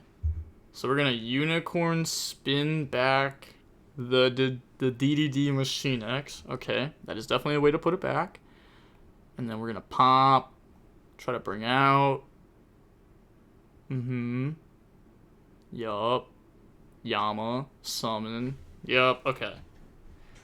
That wasn't exactly how I was going to plan on doing things. But I was going to say go for Solar Rage. Pop it. Add back the DDD. And Yama summon that. So it was pretty much the same thing. But they unicorn themselves instead. Which is fine. But they're going to go ahead, put back. And there's nothing, you can summon this multiple times per turn. There's nothing about that.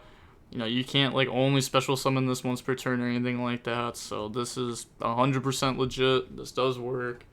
They get the gang 1,000 there, and that's GG. Wow. Nice. Well, it looks like we're on to our finals. Looks like we have Unchained versus Virtual World, which I still don't know how they made it, because it was literally all meta decks in Virtual World in this tournament. Like, the next thing that was close to Rogue would be like Flounderies, and that's like that, you know, that's obviously not like Rogue. Like, that's still like a solid deck.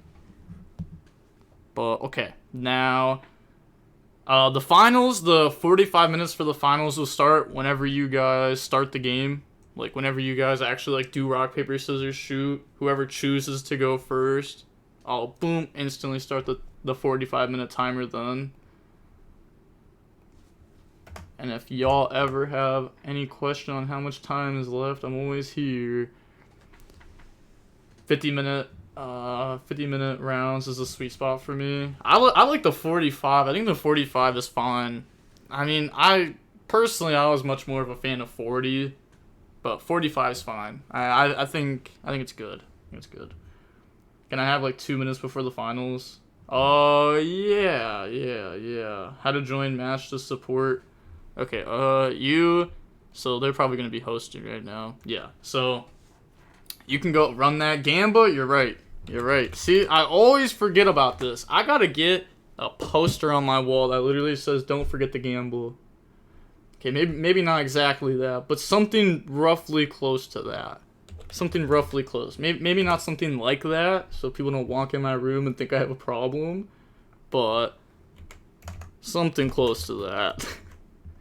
There we go. Who will win, Matrix or Cooperate? And I can even run a 2-minute one for that one.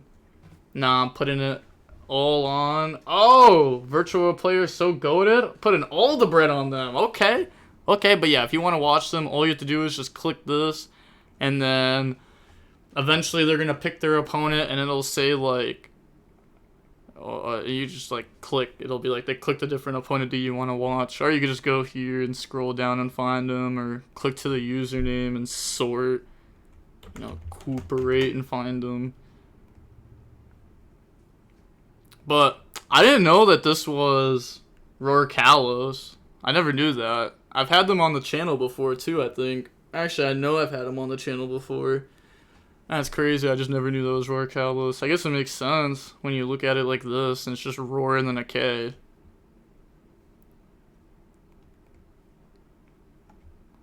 A 100% virtual world player takes the dub. Ooh, okay. Putting all the bread on them. I'm all in on Matrix. Give me some points so I can gamble next stream. All in on Matrix. Okay, we got 14K on Matrix and 7K on Virtual World. We got a lot on Unchained here. So if you vote for Virtual World, you know, you might make some money if they win. You're gonna make some good money, just cause like the point difference.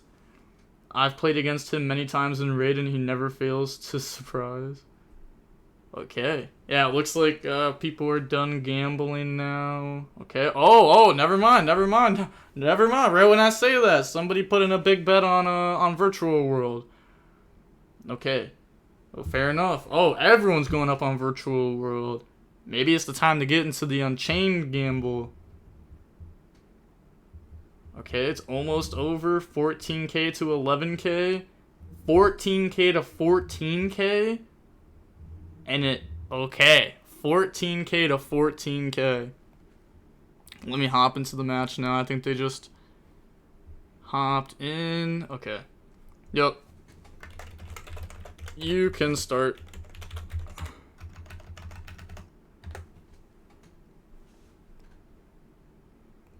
Okay. Yep. Timer will start the second now. Okay. Timer starts now. Cool. I'm all in on Virtual World. Oh, everyone's going all in for the finals. I like that, though. I like that. All in on the finals. Okay. So, Virtual World going first. I feel like I cursed him, I'm not gonna lie. I feel like I cursed him. It happened to the stream to Aaron McClennan's when I cursed him too. I hyped them up. I said they can do it, and then they draw horrible. I hope that didn't happen to Coop here. Scared money don't make money, you know? Lulu City, both games, don't worry. No! No! You're lying. Nah, I'm getting lied to right now. He's doing it. No, I thought I was being lied to. I thought he was gonna flip desires. There's no way. There's no way. I gotta stop rooting for people. The second I say it, they just get bad luck.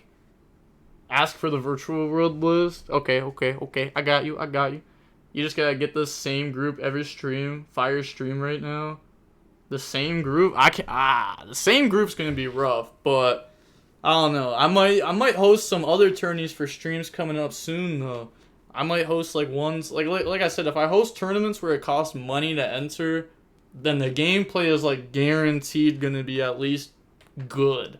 It's gonna be guaranteed at least good. Because when you get bad gameplay is when like people who like are really bad, playing really bad decks, and all that's when you get like really bad gameplay a lot of the time. Or you get somebody playing a whack deck like Virtual World and they make it to the finals. But I don't know.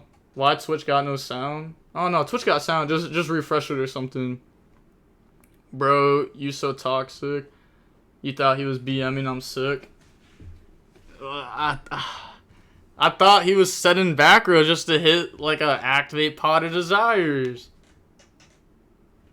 Good player, bad decks is the way to go. Oh yeah, I just want good players. That's all I want, just good players. I don't care what decks they play. They can play bad decks. As long as they're good players, I don't care. I don't care if you play the most whack deck ever. Just show me something cool with it. You know what I mean? If you're going to play something absolutely wild, I want to see a good deck. Or I want to see some good plays. Bricked in the finals. It's so unfortunate. But it is what it is. Maybe they'll have, like, interruptions, like Nib. Like, high-impact interruptions to try to stop the opponent. The opponent did start with Contract, which is pretty strong. They're going to out-Chuchi. And then put back the Contract. The Flounderies experience. That's the Catch Tira experience. And the Catch Tira experience is just bricking all the time. Just all the time. The true best Virtual World players, bricking top cut. Yup. He needs to pull out the Nesh spreadsheet. The how to not brick spreadsheet. It could be like my old Dragon Link spreadsheet. At one point, I was building a crackhead spreadsheet for Dragon Link that I was putting so much time into, and I stopped. I couldn't do it. Like, I probably was like 10% of the way there. I was like, here's what you do if you have this hand, and you get to Pepega Ruler, and these are your mills. That was a crackhead spreadsheet. Like, this is what you do if you mill 2 lights plus this, or this is what you do, you mill 3 lights plus this, or this is what you do, you mill safer this and that. Like, it was too much work. But at the end of that, the spreadsheet, all it said was, make Pepega win, don't make Pepega lose. That's what the deck ended up being. Top 8 with Virtual World is like a YCS win for any other deck. True. Just getting that far in the top cut, it's like, hey, look, I didn't brick. No need to do that anymore. I know, so sad. R.I.P. to Pepega Ruler. R.I.P. But they're gonna Ash the escape. Yep, you kind of have to. Honestly, the popping Chuchi is really good for the opponent. I know they didn't hit an interruption, but it's gonna hurt the opponent's engine. Unless if the other set happens to also be like another trap card. It comes back next ban list. Oh, imagine. Honestly, I don't want it to. I don't want it to come back anymore. That card was so broken. The very first time I read that card, I said this card will be banned one day guaranteed. Without a doubt. First time I ever read that card was also in a video, so I could go back and find it one day. But I just remember it got summoned and I was like, this isn't real. It's not a real card. Oh, they're thinking on summon. Okay, so they have book or something. Yo, Book of Eclipse. Do they have Ash? They haven't had any engine to Ash yet. Nope. Okay. Set their field.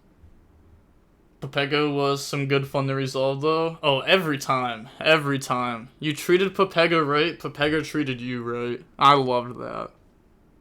They gotta let it resolve. It's holding tier up in the OCG? Yeah, it is. Revolution is broken with that card.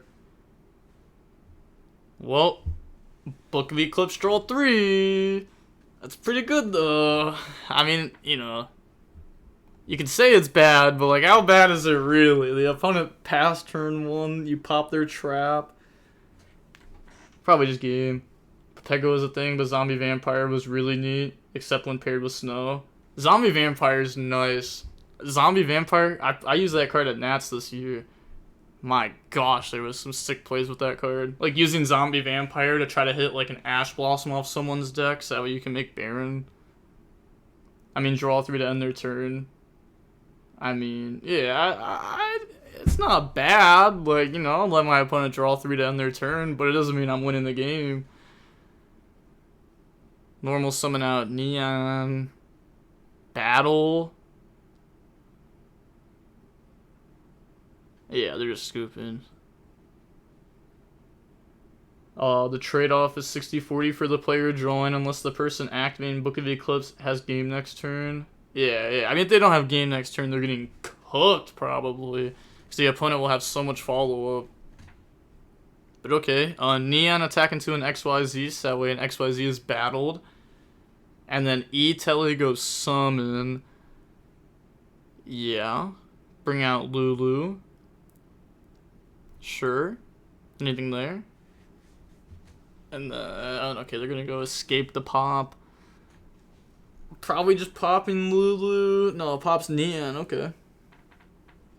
Pops Neon, and then a Ruha goes summon. I guess they could just pop both. Yeah, I guess you just summon out Abominable there and pop that too. Put them on just normal summon, and then they can bring this out. And then at worst, you're getting hit with Zeus ×2. At worst, if they're able to even get another level 3 out, which is going to be really hard to do, it'd have to be like another E-Tele. Yeah.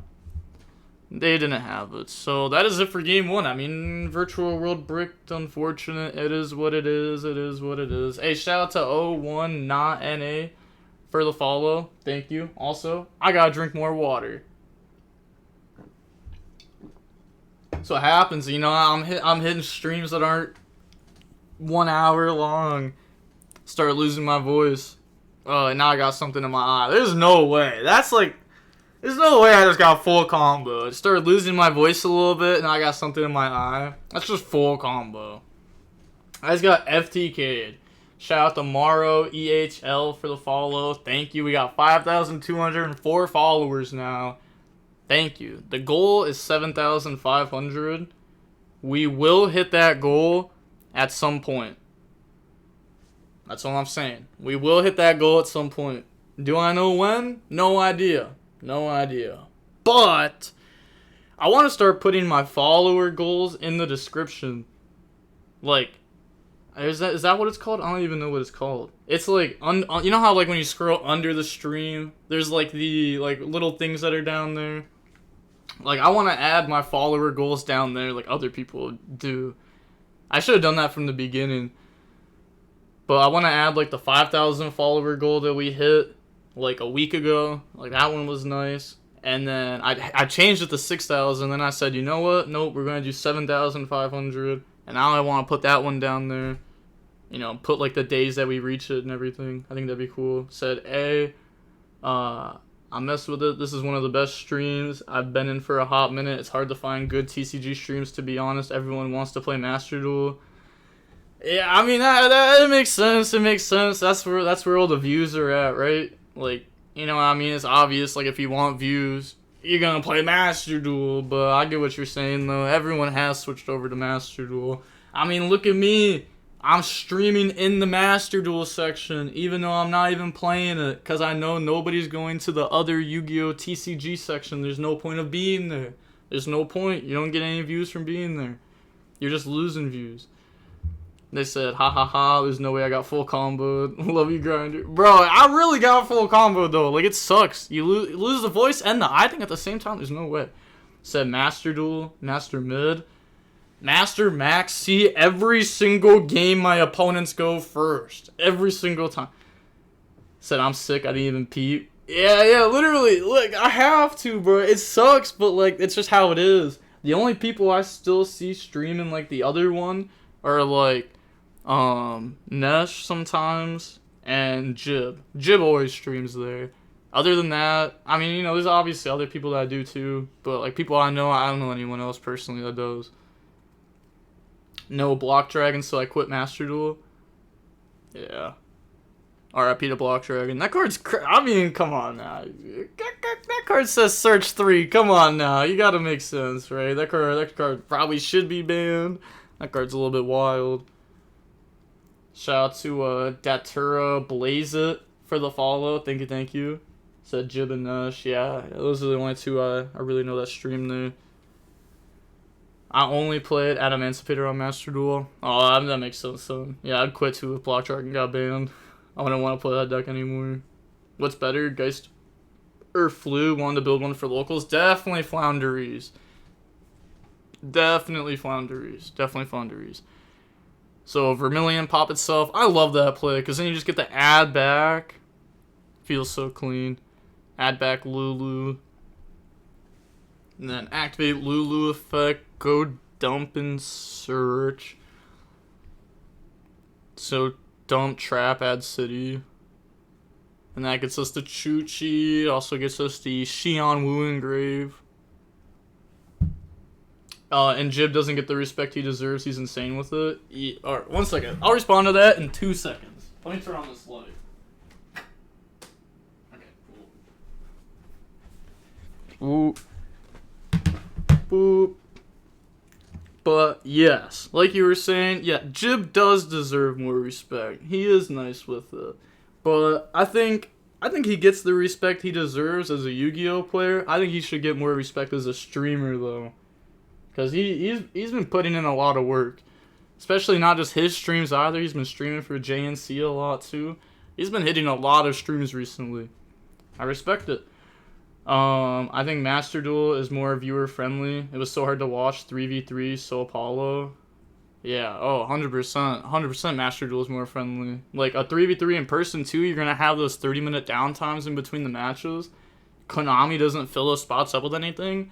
I mean, imagine if, like, in between each round, they just maybe, like, went around with a person and a camera, and they were live, and they were like, hey, you want to answer a question or two? And they just do that to random people. At least that would be interesting. Like, instead of just seeing, like, random clips of, like, random videos of brand new sets coming out with music behind it. And they're like, oh, brand new dragons coming out. Boom, boom, boom, boom, boom. It's like, bro, no one's going to watch the same ad. Like, no one's going to watch ads. Right? No one's going to watch the same ads for 30 minutes. Has Jib shown his Infernable list yet? Yes. Yeah, I think he has. I think he played it on stream. I don't remember, though. I think he played it on stream, though. But when you got Nesh commentating, it's not bad at all. It's super infernal. Yeah. I mean, like, yeah, the YCSs and stuff like that is fine. Like, you're gonna get a lot of information, like, from the commentators. Just, like, in between the games is when it's bad. He shows his list anytime someone asks, stopping the next time he's live. Yep, anytime he's live, he'll show his lists. Hey, yo, Jib streams, I didn't know that. Yo, you look up on Twitch, Jib YuGiOh. They're gonna go Xian Wu, bring out Kieran, discard Chuchi. Sure. What's the end board here? This is not looking like this is optimal, right? Like this is a 3-6. No, the opponent's playing Unchained. What do we make against Unchained? I don't even know. What do we make against Unchained? It's kind of tough, actually. But it's also hard to actually fill in good content in these time spots because you can't always just walk around and ask questions. It gets boring. Don't get me wrong, it'd be better than what it is right now. Oh yeah, I mean they can do tons of things, infinite things they could do. They could have, they could pay, for like the commentators to show up early, right? Like example off the top of my head, have Billy, Asala, a few of the other people pull up early, right? You got 4 of them pulling up on Thursday now, right? Boom, they pull up Thursday. They play some Yu-Gi-Oh. They play some old format. They play some current format. They switch it up a little bit. Boom, slap those matches in between the rounds too. And then you could do the walking around thing. You could have the little games that the EU is doing. Like, there's gotta be something to fill those time spots with. Like, if you watch any Konami stream, if I go to YouTube and click any one of their streams, you're gonna see, like, if you, like, you know how where you can see, like, the most watched thing when you scroll through the video? You're gonna see the spike every time a round starts. Because everyone's just skipping to when a round starts. No one's gonna watch the ads, ever. Guess the card. Yeah, I think stuff like that's, like, fine. They should only run it, like, once throughout the weekend, though. Maybe twice. They shouldn't run it, like, 5 times. I don't think it's hard. EU does a great job at that. NA just lacks everything. Yeah, I don't think EU does a great job at it. I think theirs should definitely be improved too, but they just need something. They said, oh god, no. I mean, I know it's not that great, but, like, Nesh, you can't lie. They gotta fill the streams up with more, man. They gotta fill the streams up with at least a little bit more. They can't have these, like, 40 minutes worth of ads every time. It's too much. It's too much. It's too much. Or watch Nesh. Huh? Rulings with Tom Box. Yeah, there we go. Yeah, there we go. Rulings with Tom Box. Yes, I'll take that. That sounds good. He's also a commentator. See? Good. There we go. Good idea. Actually, great idea. I think that's actually a great idea. That's the good commentary. Yeah, they could have Tom Box do something like that too. Maybe have them open product on stream. I don't know. Maybe have them do something like that. There's got to be something to do. Got to be something. Be like, instead of just showing ads of the new product, be like, hey, look, I know this product's coming out in a month from now, but we're about to open this box on stream, and y'all are about to see some new cards in the set and the rarities. Like, people would be watching the stream, getting hype, clipping it, screenshotting it, posting it on Twitter. Like, there's so much stuff they could do. Joe and Billy and some history of Yu-Gi-Oh. Yeah. Like, Yu-Gi-Oh history, Billy Break. They could do history on Yu-Gi-Oh, old format, stuff like that. Maybe play old format, have them play some nice old format games. Player interviews, commentators talking about the game. Yeah, just having, like, good players on stream. Just having some good players, people that are, like, undefeated come up and talk about, like, like round 7, people that are 6-0 or 7-0, you just have some of them come up. You're like, hey, you're undefeated. After your match, do you want to come up and, like, talk? And, like, sure. EU does a lot, like, speed duel recordings. Yeah, I don't think that one's good, though. I don't think the speed duel one's good, though. Because, like, I would watch it, but most people won't. Or, like, toss format gameplay would be pog, too. No, I don't think they'd do that. I think they'd probably just do, like, Edison or Goat. Just, like, the really popular old formats. Like, Edison, Goat, Hat. So I don't think enough people know about Toss. Or care about it, I should say. I agree, but at least they pre-record some content. Yeah. It's like, yeah, I get what you're saying. 100% US should do that. But, okay. Now, we have Chuchi plus XYZ, the generator, plus Lulu in hand. Against Unchained. So this can attach 2, right? Tribute this, summon 1, and then attach as many cards as material. Yeah, okay. So it's attached 2 cards from the field to this card. Or the graveyard, but it's probably just going to be the field. But the opponent does start with the DDD contract. It's not bad. It's going to end up beating Chuchi. Yeah, I think they're going to wait until they summon the Vice King and then pop it.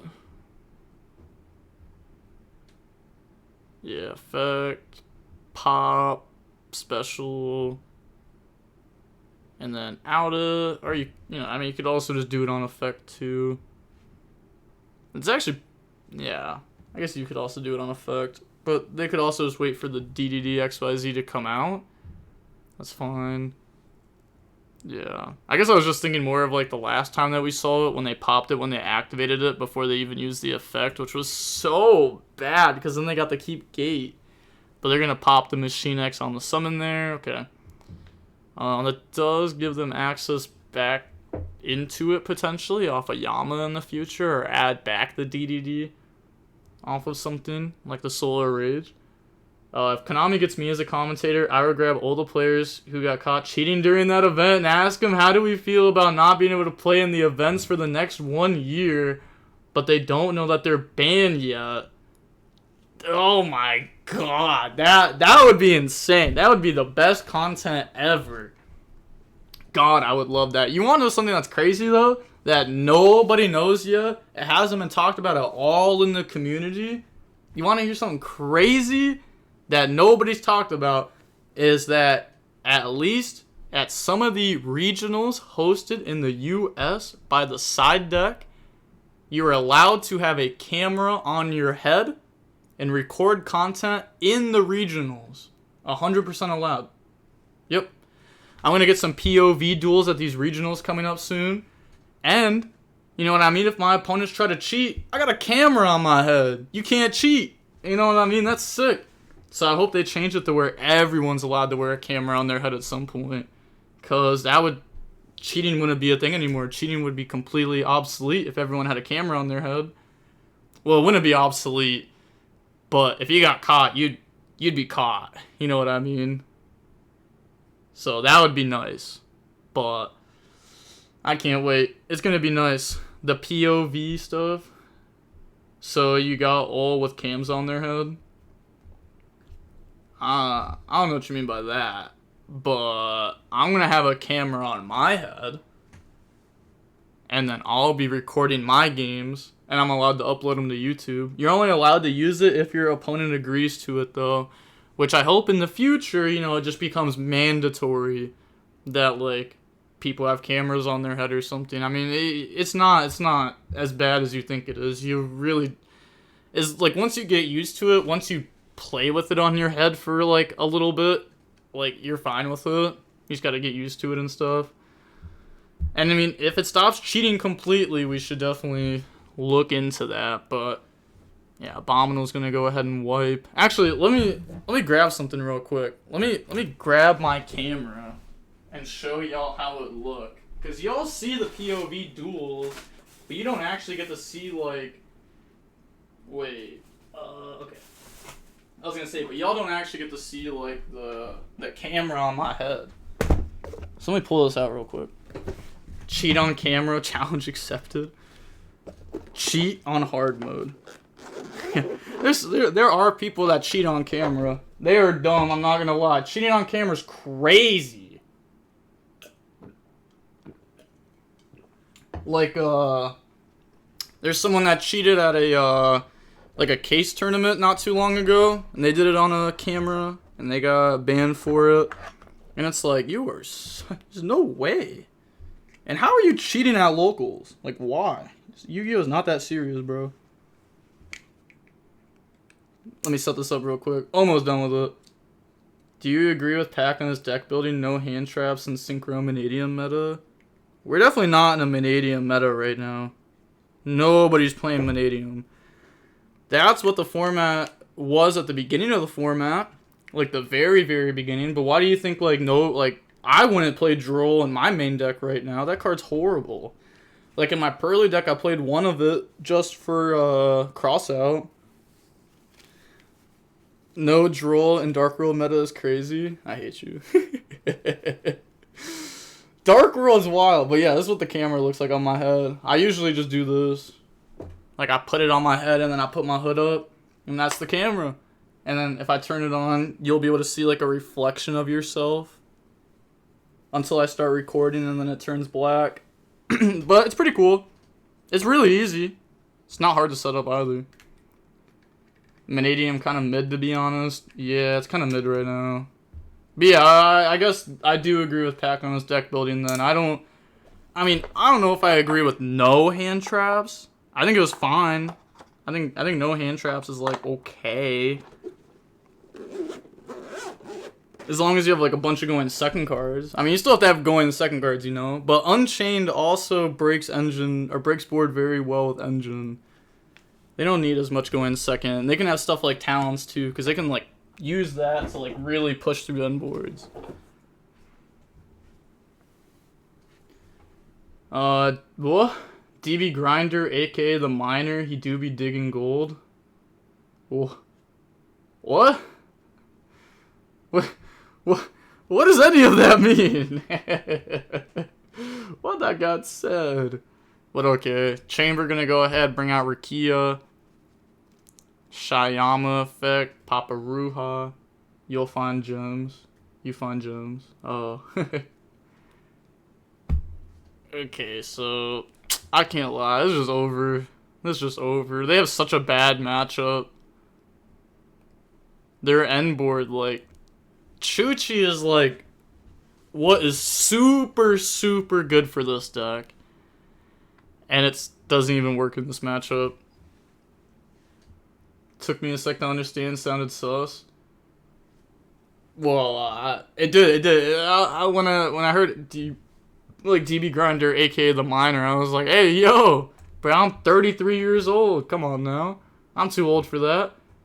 Chuchi actively I don't even know what that word is. Inting this match. Oh, punting. Yeah. I should have prosed first. Misplayed. Rip. Tweaking. Thank you for hosting DBG. No problem, no problem. Thank you both for playing. Okay, so predictions. Matrix 1. It was literally a 50-50 on the bets. Okay, there we go. Matrix 1. There's the payout. Int is a League of Legends verb, short for intentionally feeding. Oh, okay. Yeah, so, okay, that's fair. So, I forget what it used to be called on Call of Duty back when you used to do that. People used to do that all the time. They'd, like hop in a game, get on the opponent's team, let someone keep killing you so that way they get their gun gold, stuff like that. Literally just horrible. Yeah, just throwing. Yeah, that's fair. Punting. How good is Virtual World right now? Not very good. I'm not gonna lie. Very surprised that they made it to the finals. But, congrats. They were the only rogue deck in this whole tournament, and they made it to the finals. That was a little bit wild. But, okay. Let me see. Do you just wanna message me on Discord with your PayPal?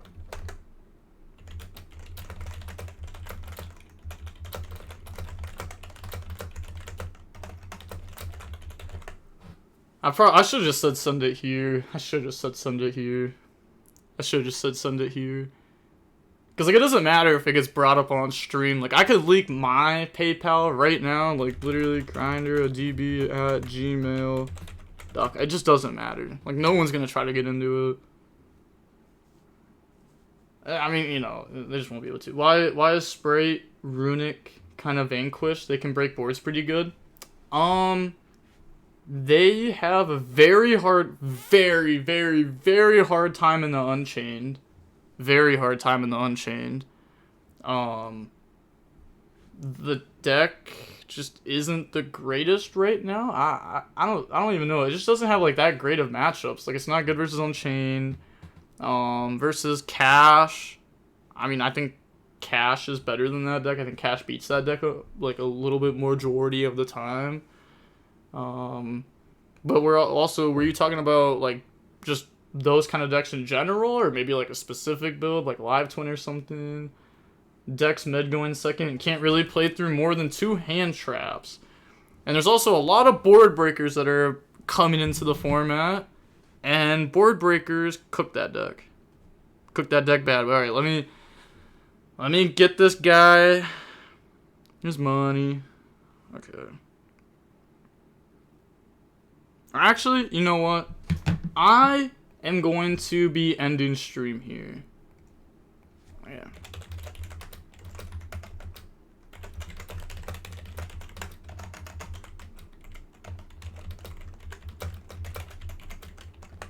Okay, one sec. Let me find someone to host. Actually, I know who to host right away. I don't even have to look any further. Let's host Crush Cards. Oh, it looks like they're hosting a tournament right now. Oh yeah, it's Tuesday. That's right. Wait. But it's not 9 p.m. Interesting. How much did he win and how much was it to enter? Oh, they won $45 cash and 15 days of DB dono codes, which is like the custom image. So they got 15 days of custom images and stuff. And it was free entry. Free entry for this event. It's not like that for every event, for every tournament I host, but if you want to enter some more of them, go ahead and join the Discord. I just linked right there. That's where I link the tournaments. That's also where Ironmans and Money Matches go on. So if you want to play other Yu-Gi-Oh, you know, related things, you know, there's a bunch there. But alright, I'm going to go ahead and raid Crush Cards now. I hope y'all have a nice night. Thank you for everyone that followed me. Like, shout out to 3 Righto that just followed 1 minute ago. Thank you to everyone that followed. Thank you to the 1 sub that we got during the stream. Imdoz97. Thank you to everyone. And, you know, make sure to, oh, I forgot we can't put that emote in their stream. Alright, never mind. Have a nice day. Have a nice day. See ya. Okay. Ooh, let me send this, bruh.